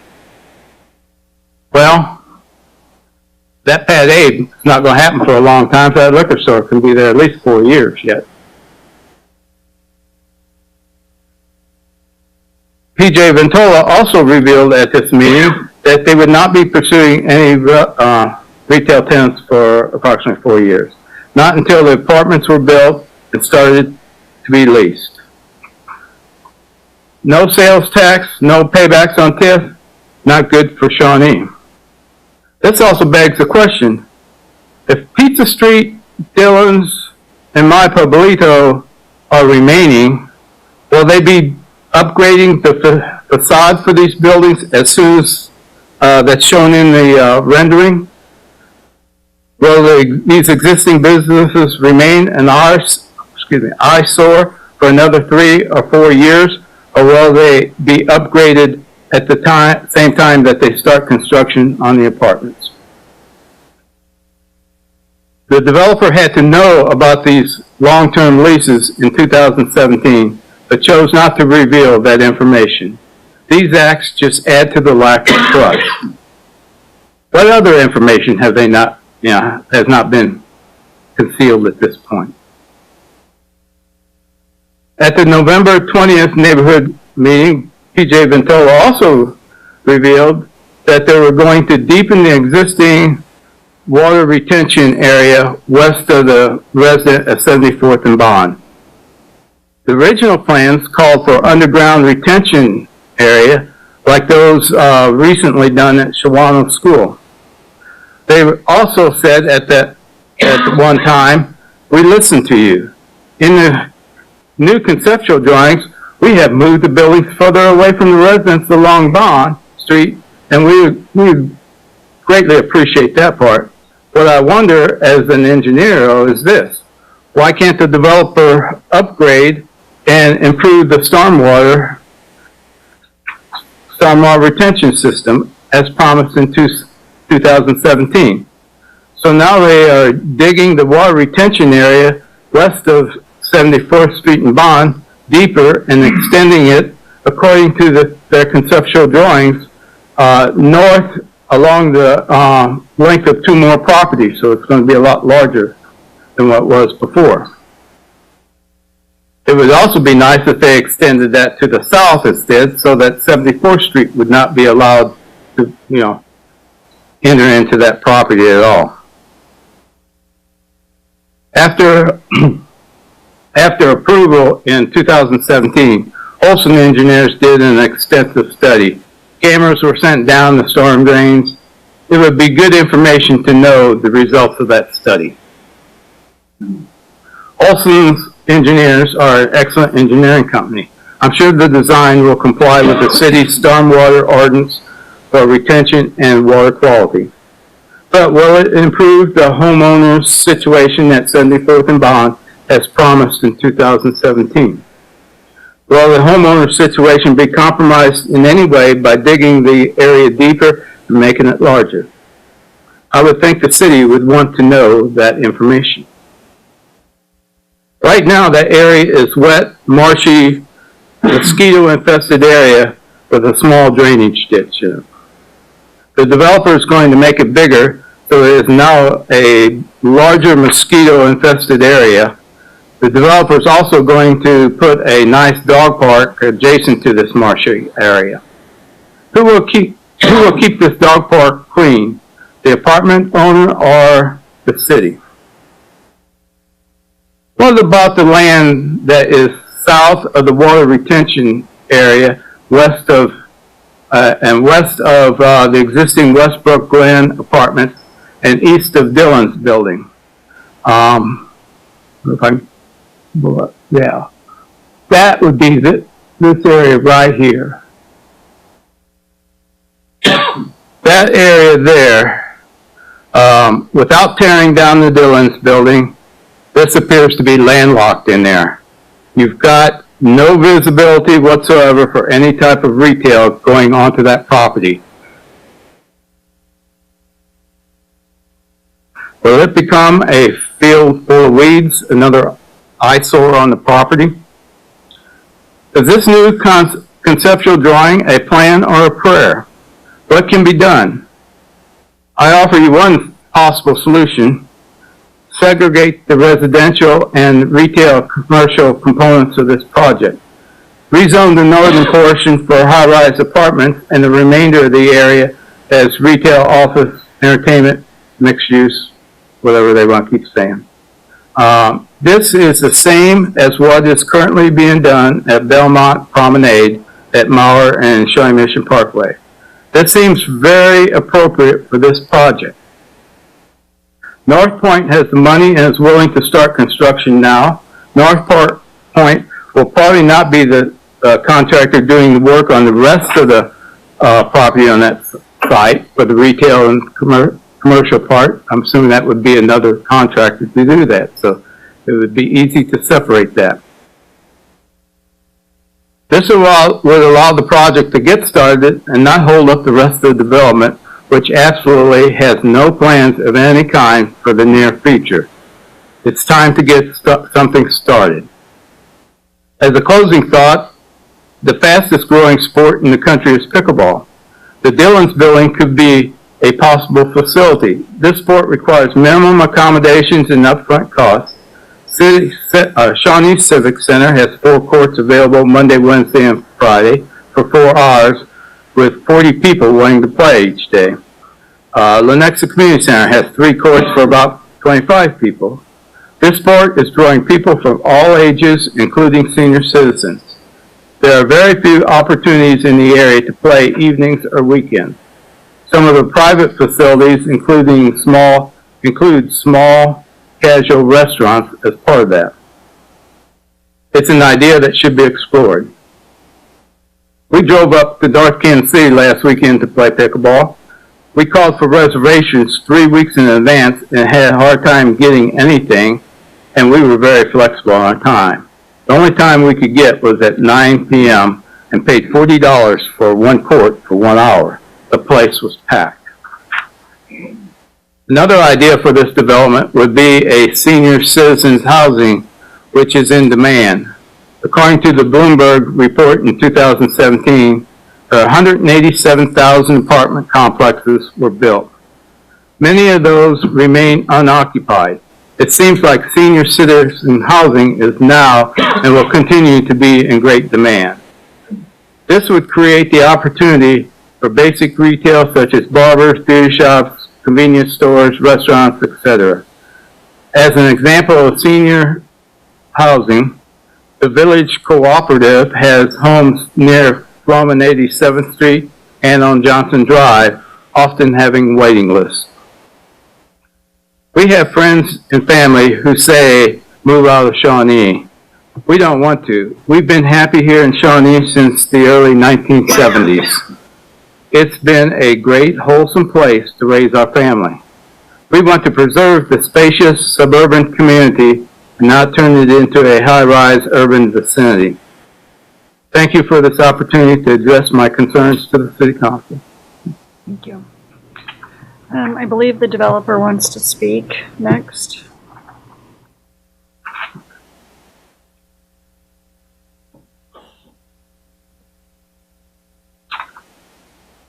Do I need to sign this? That sign up sheet here? There's not, they ran out of spaces.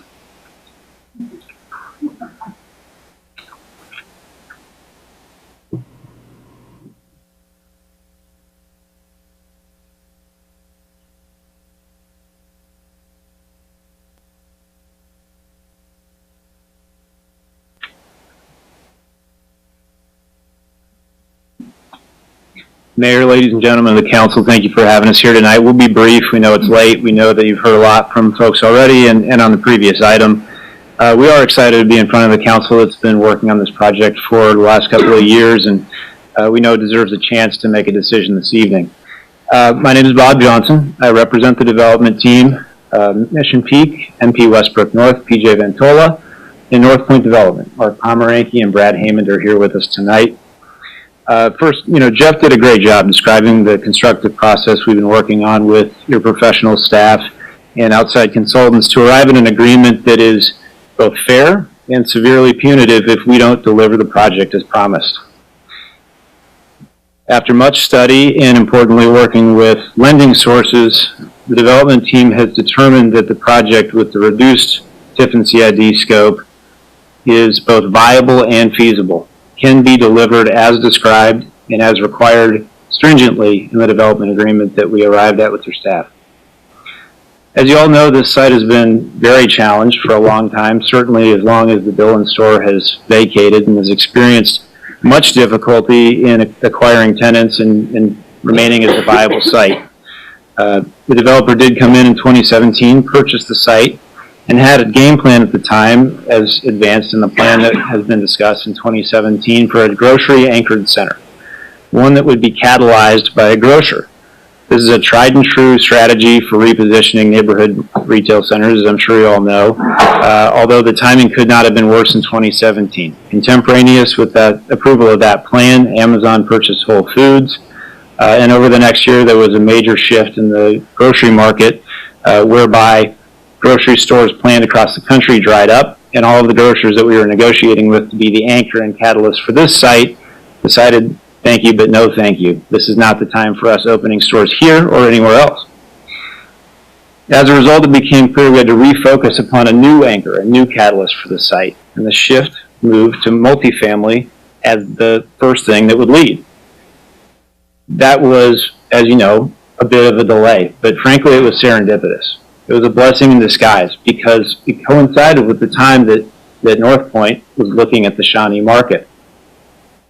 North Point, as I'm sure you all know, their track record precedes them. They are the most prolific multifamily developer in the region. They have delivered on projects locally and beyond, and every time they promise to do something, they deliver. They will deliver in this case. They will deliver a $60 million investment if this project is approved and if this incentive package is approved, which is necessary as a part of their underwriting. They will not do the project, as I'm sure Mark will say, absent the incentive package. They can't just say we're committing $60 million and building the project. It is all one and the same part of the calculus, of course, as the feasibility study has indicated. And they will bring 500 residents to the site. And what that will do is catalyze the retail site. That will bring back businesses to this corner that have not been willing to come here in the last 2 years or the last 10 years or however many we all remember that this site has languished. With that, I want to introduce Mark Pomeranke of North Point Development. Thanks for the introduction, Bob. Good evening, Madam Mayor, members of the council. Thank you for your time. I know it's been a marathon session. I did just want to quickly introduce myself. I'm Mark Pomeranke. I'm the Chief Investment Officer of North Point Development, located here in Riverside, Missouri, 4825 Northwest 41st Street. North Point is both the owner, developer, and manager of the apartment component of this property. We're proud to partner with Mission Peak to make the Westbrook multifamily component a reality. We will be the lead developer from a timing standpoint on this project, as being primarily responsible for the Phase 1 improvements. As owner and manager, we will be maintaining 100% of the improvements on the Phase 1 property, along with our professional management staff. We'll have about 8 full-time employees, maybe 9 to manage the 343 units. Here, those are good-paying jobs. The average salary is about $45,000 to $50,000. We are committed to this area. We want to be a community partner to Shawnee. We did, as Bob mentioned, underwrite the project with the existing TIF and incentives, and we've worked closely with city staff, and we've actually accepted, when we came a step back from when we came into this project, not resetting the clock on the incentives, which is effectively, we talk about it 2 years, it's effectively a 4-year loss of that TIF revenue, because it takes not only the 2 years that it's lost, but it takes about 2 years to build a project. We do have a track record for redevelopment. We like redevelopment because it's got an existing residential base. It's got an existing infrastructure. It does come with its unique set of challenges. It does have additional costs. But I will say, just as as an anecdote from our track record, when we did the renovation of the historic power and light building in downtown Kansas City, we closed on that property within 72 hours of Kansas City, Missouri, giving us final approval of our incentives for that project. And we were complete with that very complex 31-story tower office to apartment renovation within 24 months. And Brad Heyman and myself were both personally involved with that project. This is a $60 million investment. We don't take that lightly. We'll be a large stakeholder in both the site and Shawnee. And we will be, I can assure you, we are 100% aligned with you to keep Mission Peak on track to deliver what they've promised on the retail. Our apartments are luxury, highly managed. There's a mix of studios, 1 bedrooms, 2 bedrooms, ranging in rent from $900 a month to $1,900. We'll have high-level amenities. It's a 10,000 square foot clubhouse, tuck under parking, which is effectively like your garage at home. Any person in the building can rent a garage, walks right into the corridor. They hop on the elevator. They can be up at their unit. Premium finishes, resort-style project. As you can see from the plan, about 2/3 of our units are in the large building, which has the kind of resort courtyard amenity, and it's connected with the club. We found that's a very popular option. It's been the next evolution of our suburban luxury apartments.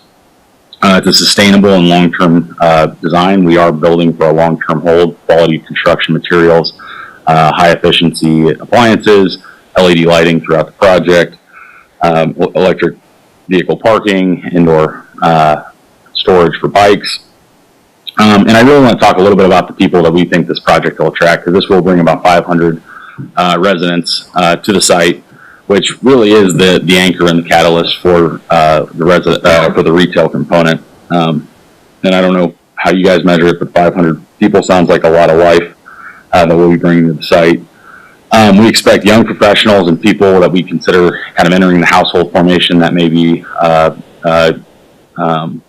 unmarried couples, single adults, or we may even see some people on the opposite end of the spectrum, kind of the empty nesters, people looking for the lock and leave lifestyle, as was mentioned earlier tonight.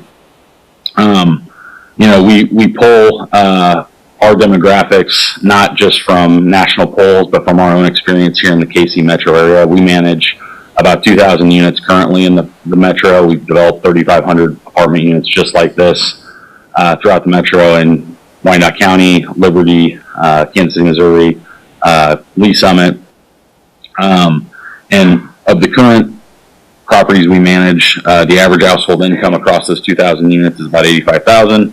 And if you look at that on an individual basis, it's about $56,000 per individual. So these are people like you and me working good jobs. And then the other piece that usually comes up is concern over school-age children. We found in projects like this, we have anywhere from 5 to 10 school-age children, and that's based off of a polling of our existing properties.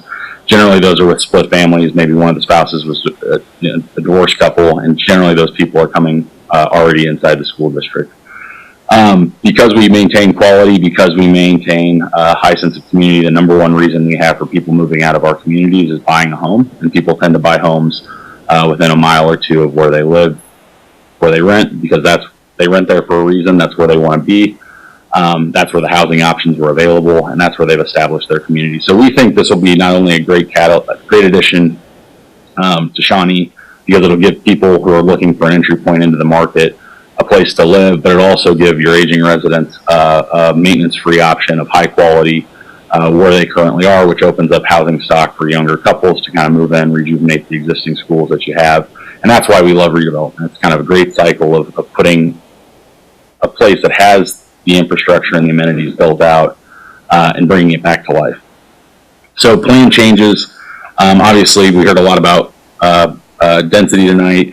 This is a reduction in density on the apartments. All that density came out along our northern property, our eastern property line, adjacent to the single-family residential. We increased the setback from 50 feet to the nearest structure to almost 180 feet. We've made we're up to 55% green space from 31% in the original plan. As Mr. Coulter reference, we are keeping and expanding the existing detention basin. There has been issues with upstream drainage, not caused by this project, but issues that we'll address through the final development plan process with the city staff to address those issues, expand, upgrade, and make that a more usable, well-maintained stormwater basin that's built to today's standards and not the standards that the existing basin was built to. So that should be a marked improvement over the existing conditions. The center green space is a key component of the original plan, and we've kept that element. It's a large space. It's about the length of a football field. It's flexible and open. We've allowed for food trucks, farmers market type uses in the parallel parked street in front of one of our buildings. That can be shut down with no endangerment of emergency vehicle access. So that can be shut down for private events or quasi-public events. So we think we've maintained the intent of that space. And that really brings me to the last part, which is the retail component. You know, this is a different plan from the original proposal, but as an investor and a developer of the adjacent property, I like this plan. And the reason I like this plan is because this is what I believe is the most feasible plan for a successful redevelopment. And the reason I believe that is because given the shifts in retail, given the shifts in restaurants, this represents a plan that people can afford to move into. And I'm not talking about this is going to allow PJ to make the most money. This is what's going to allow business owners to afford to be in this location. New construction costs have gone up astronomically in the last even 3 years. And unfortunately, the last few years have been plagued by retail closings due to shift to e-commerce. Just this last month, we've seen prominent restaurant brands of Kansas City declare bankruptcy with J. Gilbert's Houlihan's, Bread and Butter Concepts. And if you look in their filings, the number one reason they state for why they failed is the rents were too high. So this is going to give people an option to come rent in a quality location with 500 residents next door and an established area at a rent they can afford. And what's going to make that possible is the TIF. It's the apartments and PJ's commitment to doing all of the phase 2 improvements, which is the facades, the site work, contemporaneously with the apartments coming, so that it all gets complete at the same time, which is this time in 2022. And we'll have a cohesive, well-developed plan that will work. This site allows for 7 restaurants. It's the existing Pizza Street, 2 sit-down restaurants with outdoor seating components, both built into the existing buildings. 1 coffee shop pad, and I will qualify in the neighborhood meeting on the 20th. The 4-year timeline was directed specifically at pad site F, which is the coffee shop right out in front of the apartments. That's the component that will have a 4-year delay. And 3 additional pad sites that could range, that are designed to be flexible to the market. Those could be sit-down restaurants. They could be a drive-through. Panera's new concept has a drive-through. Things like that. Fast casual, but something that's going to work. So with that, I'll kind of end. You know, this is a different plan. We do feel it meets the original intent with the mixed use. And it does represent a feasible quality plan. We're committed to starting this immediately. It does take us 6 to 8 months to get through the final development plan, design, permitting. But our hope is that with your approval tonight, we'll be able to start this project in earnest by the end of next summer and be complete by November of 2022. So with that, the only other thing I might add, as Mr. White gave in his presentation, this is a reduction as far as total dollars, percentage, and duration of the incentive. And to Councilman Jenkins, your question about the penalty for phase 1, the penalty stated in the original agreement is a 10% reduction in the cap. And as our revised plan, we've actually proposed a 50% reduction in the TIF cap. So we feel like we've not only met the intent of honoring that initial penalty, but we've gone beyond that to acknowledge that the plan has changed. And we want to present a plan that's going to work. And we want to come to, as a partner to the city, with a fair proposal. So that's all I have. We're open for questions, and PJ is also available for questions as well. Thank you. Does the council have any questions? Mr. Jenkins? Yeah, I have several questions, actually. First of all, I think the North Point concept is probably the highlight of this right now. And I do have confidence in your folks' ability to get this delivered. I'm really still concerned about the retail part of it. That still really bothers me because we've been milling around for 2 years on this, and we're not only not making progress, we've gone backwards kind of. We got a different concept here, which is actually a less exciting concept than we started out with. And that more exciting concept, of course, gave impetus to the idea of renting a TIF and so on, because, hey, this is good, this is going to be great. We have a nice area here, it's going to be a vibrant area, and yeah, let's go ahead and support this. But, well, I don't know if I would have supported this very strongly if it was presented like this originally. So, you know, I heard some comments about, well, why don't we divvy this up where you got two pieces of this, where you've got the commercial side and you've got the residential portion of this, like is taking place out at Belmont Promenade. I think that's an entertaining idea. I don't know I'd like some feedback from you on that. Sure. So I would say, for me as an investor, it is as important that the deal continue for the retail component as it is for just the multifamily, because while this is going to be developed with 2 phases, 2 developers, there is some partnership between the 2 firms, and it is important that this be developed as a cohesive development. It's one does not work without the other. When I say that, I don't mean that I can't start without the retail having a plan. I'm saying I can't go with a complete unknown on the retail. And what I feel is here is the known entity, and I feel like it's workable.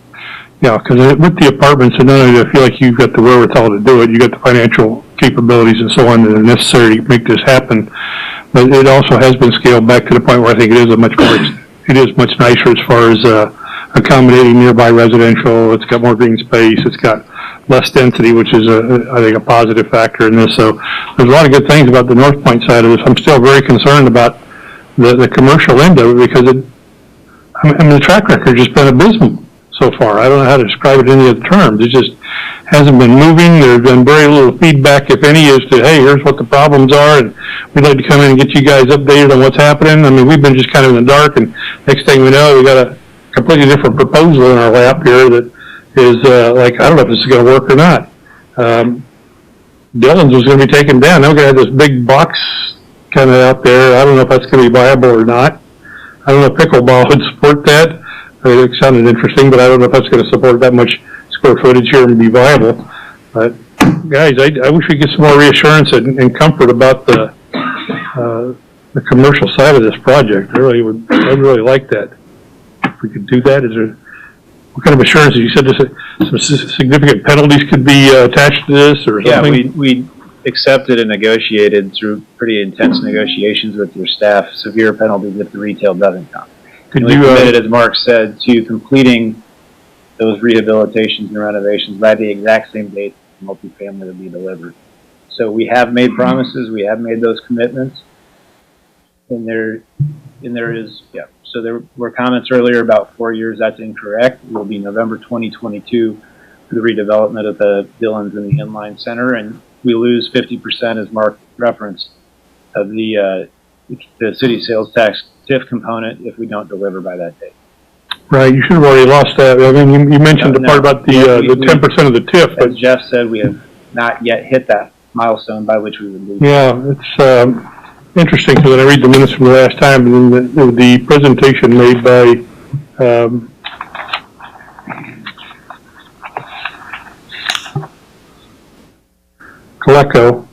Mr. Coleco, is where I got those comments from. And so that kind of caught my eye when I'm sitting here. I thought I'd review our minutes from the last time when we approved this project. I thought that might be valuable in discussing things tonight.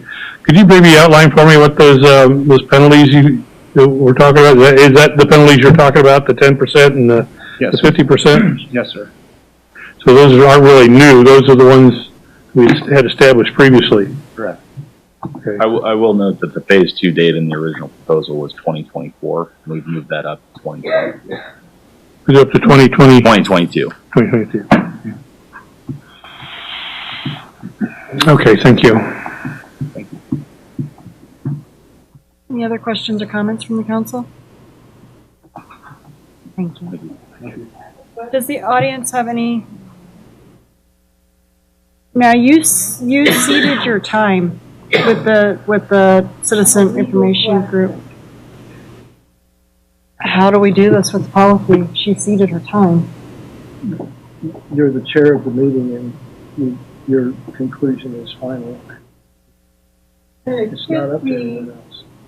You've ceded your time. Or sold to another developer. I don't understand why, if we have confidence in this Pomeranke, why we need the other side. Are there any residents that would like to make any comments on this? Please come forward. Oh, wait, did you cede your time? Were you on the list? No. Okay. Okay. I don't need 30 minutes, only about 2. Well, you only get 5, so. Casey Casebolt, 6510 Park Hill, 46 years in Shawnee, I love it. I didn't come here to talk tonight.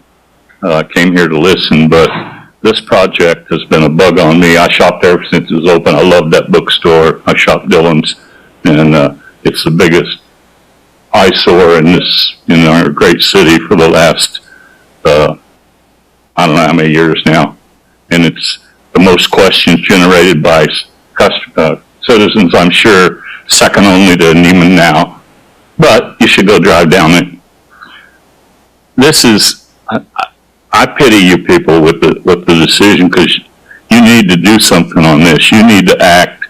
And I want to tell you, November 20th meeting was the first one I've been involved in. And I want to say this, I was really impressed, and I'm still impressed with North Point.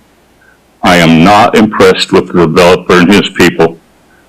These two gentlemen answered every question basically that was asked that night by people from their 20s to their, I'm sure, their 80s. The others, it was a little too much him hawing around. They never did say, we'll get back to you. I just didn't like it. I'll tell you what it reminded me of, because I was 48 years in sales and retired. How many of you heard of bait and switch? It's exactly what this is. Not North Point. Right now, if you could do it, I'd like to see that whole damn thing torn down and just let North Point build apartments. That won't happen. That's not realistic. But something has to be done on this. This is not right. I remember the day, I drive it every day because I go to the mall at 6 o'clock in the morning to walk. And the day that fence went up, I went home and on next door I posted it. I never had so many people that I don't even know them. They were like, I think they went out in the street and danced. And then when the demolition started, I put another one out, just, hey, the demolition started at 75th. The same thing again. The people want something done with this. And the last thing I'll tell you that I learned, and they'll explain it, but didn't mean that much to me. The reason we don't have a grocery store is because Amazon bought Whole Foods. Thank you. Thank you.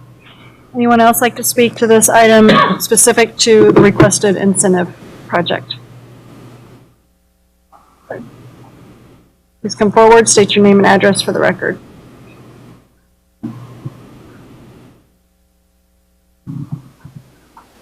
Chris Durbin, 7412 McCoy Street. I'm going to try to use the projector. It's okay. I don't know if it's going to work with my screen here. Give a reflection. I guess the first thing I want to say is I, not too long ago, knocked on every single door that neighbors this development, and there were a lot of citizens that were pretty concerned about what was going to be built there. So I think that this revised plan is a breath of fresh air for a lot of those people. One of the biggest concerns I heard was the parking garage that was set back just a few dozen feet from some of the backyards. That's not going to be there anymore, at least according to the most recent plan. So a lot of those residents, I'm sure, would be very pleased. I'm sure it's one of those type, concession type things where, you know, given the two options, they'd probably prefer the new one. I do want to point out, as it relates to the zoning on this, I think the Planning Commission may have got the zoning decision on this wrong. If you look at the 2017 plan, I'm going to try to zoom out here so you can see both at the same time. If you look at the 2017 plan, I mean, it's obviously mixed use. I mean, you can see the color coding there. It's just incredibly apparent that this is a mixed use development. And then you look at the new 2019 plan, and I can zoom in a little bit there. You've got the hash line for the phased approach to their development. I mean, does this ring to your bell that this is actually going to be mixed use? I mean, they're going to build an apartment complex, and then a couple years down the road, they're going to slap in a few fast food restaurants. And we're going to be okay as a community putting forward incentives to get that? Is that what we want as a community? This is a concession. I mean, we're giving up this. This is what people wanted.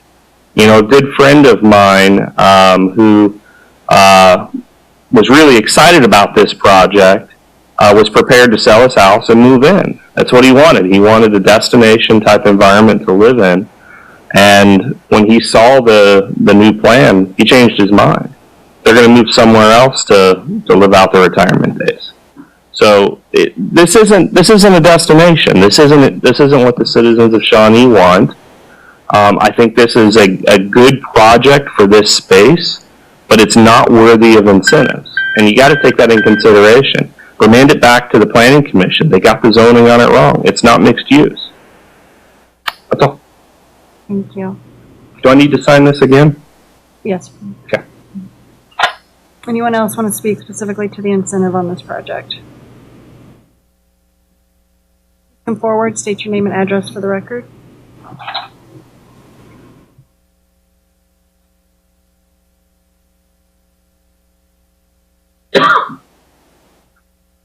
I'll make this quick.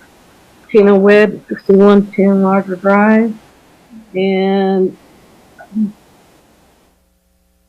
basically, long one. This is what I've been hearing from all the other people around that area, along with the area in our area. We are fed up with you guys handing out TIF like it's candy. We are wanting you to collect the taxes. Forget the TIF, collect the taxes, and get our streets repaired like you guys keep telling us you never have the money for it. It's an easy way to get the money. That's all I want to say. I do have one question. I think for Eric. Is it you I need to talk to regarding some safety concerns I have about the streets behind my house?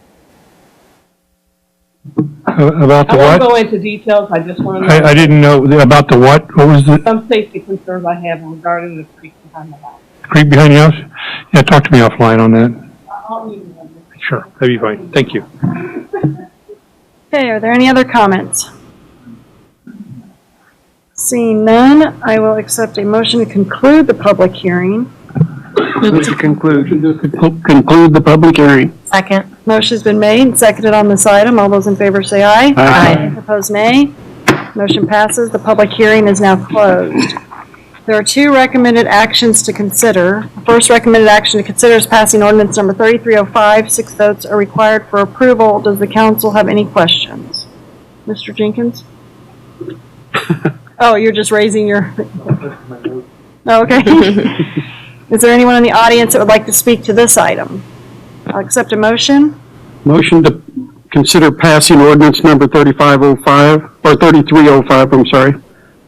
Second. Motion's been made and seconded on this item. I'll do a roll call vote. Councilmember Zimmerman? Aye. Neighbor? Aye. Jenkins? Nay. Kimling? Nay. Meyer? Aye. Larson Bonnell? Aye. Sandifer? Aye. Constance? Aye. Motion passes with Councilmember Jenkins and Kimling voting in dissent. Second recommended actions, consider adopting resolution number 1898. A majority vote is required for approval. Does anyone on the council have any questions? Anyone from the audience like to speak to this item? I'll accept a motion. So moved. Second. Motion's been made, seconded on this item. Councilmember Zimmerman? Aye. Neighbor? Aye. Jenkins? Hey. Kimling? Nay. Meyer? Aye. Larson Bonnell? Aye. Sandifer? Aye. Constance? Aye. Motion passes. Next item on the agenda is from the council committee meeting of December 3rd, 2019, chaired by Councilmember Meyer. We have one item tonight. It is to consider approving the 2020 state legislative program. The council committee recommended 7-0 that the governing body approve the 2020 state legislative program. So the recommended action is consider approving the 2020 state legislative program. Does anyone on the council have any questions? Anyone from the audience like to speak to this item? I'll accept a motion. So moved. Second. Motion's been made and seconded on this item. All those in favor say aye. Aye. Opposed, nay. Nay. Motion passes with Councilmember Jenkins and Kimling in dissent. Next item on the agenda is staff items. Item number 1 is to consider contract number 2019-101 with Columbia Capital Management for investment advisory services. On January 14, 2019, the city selected Columbia Capital Management as the city's financial advisor. Staff is proposing using them for investment advisory services, including portfolio management, accounting, analysis of banking and custodial relationships, legal compliance, client service, and economic analysis. A contract is required. The recommended action is consider approving and authorizing the mayor to sign the contract. Does anyone on the council have any questions? Anyone from the audience like to speak to this item? I'll accept a motion. So moved. Second. Motion's been made and seconded on this item. All those in favor say aye. Aye. Opposed, nay. Motion passes. Item number 2 is to consider change order number 1 to contract number 2018-0097 with Amino Brothers Company for the Nieman Road Project, 55th Street, Shawnee Mission Parkway, project number 3427. On September 10, 2018, the governing body awarded the contract. The change order represents the increase in quantities related to additional stormwater repairs at 55th and Nieman, totaling $127,030.11 for revised contract cost of $6,226,103.61. Recommended action is consider approving change order number 1. Does the council have any questions? Anyone from the audience like to speak to this item? Accept a motion. Move to approve. Second. Motion's been made, seconded on this item. All those in favor say aye. Aye. Opposed, nay. Motion passes. Next item on the agenda is miscellaneous items. Item number 1 is to ratify the semi-monthly claim for December 9th, 2019 in the amount of $4,078,820.94. Is there any discussion from the council? Anyone from the audience like to speak to this item? I'll accept a motion. So we approve. Motion's been made, seconded on this item. All those in favor say aye. Aye. Opposed, nay. Motion passes. Miscellaneous council items. Does anyone on council have an item they would like to discuss? Mr. Neighbor? I just would like to say a big thanks out to staff for the mayor's Christmas tree thing on Saturday afternoon. The weather cooperated, and also I believe that the amount was $31,000 this year, which is that is very good as far as that. Mayor appreciates the generosity of everyone. Second thing would be Chamber has a program called Chamber Leadership where you learn about the city. Mary Taylor, if you're interested. It meets over a period of about 8 weeks. No, I'm sorry, 4 months. Anyway, in the spring, and you learn all about the operation of the city, from the city and county and state and things. It's a very good understanding for how your city and local government works. Any other council items? Seeing none, I'll accept a motion to adjourn. Move to adjourn. Motion to adjourn. Second. Motion's been made, seconded to adjourn. All those in favor say aye. Aye. Opposed, nay. Motion passes. We are adjourned. Thank you. Holy crap. Oh, you're all right. You're all right. I got out.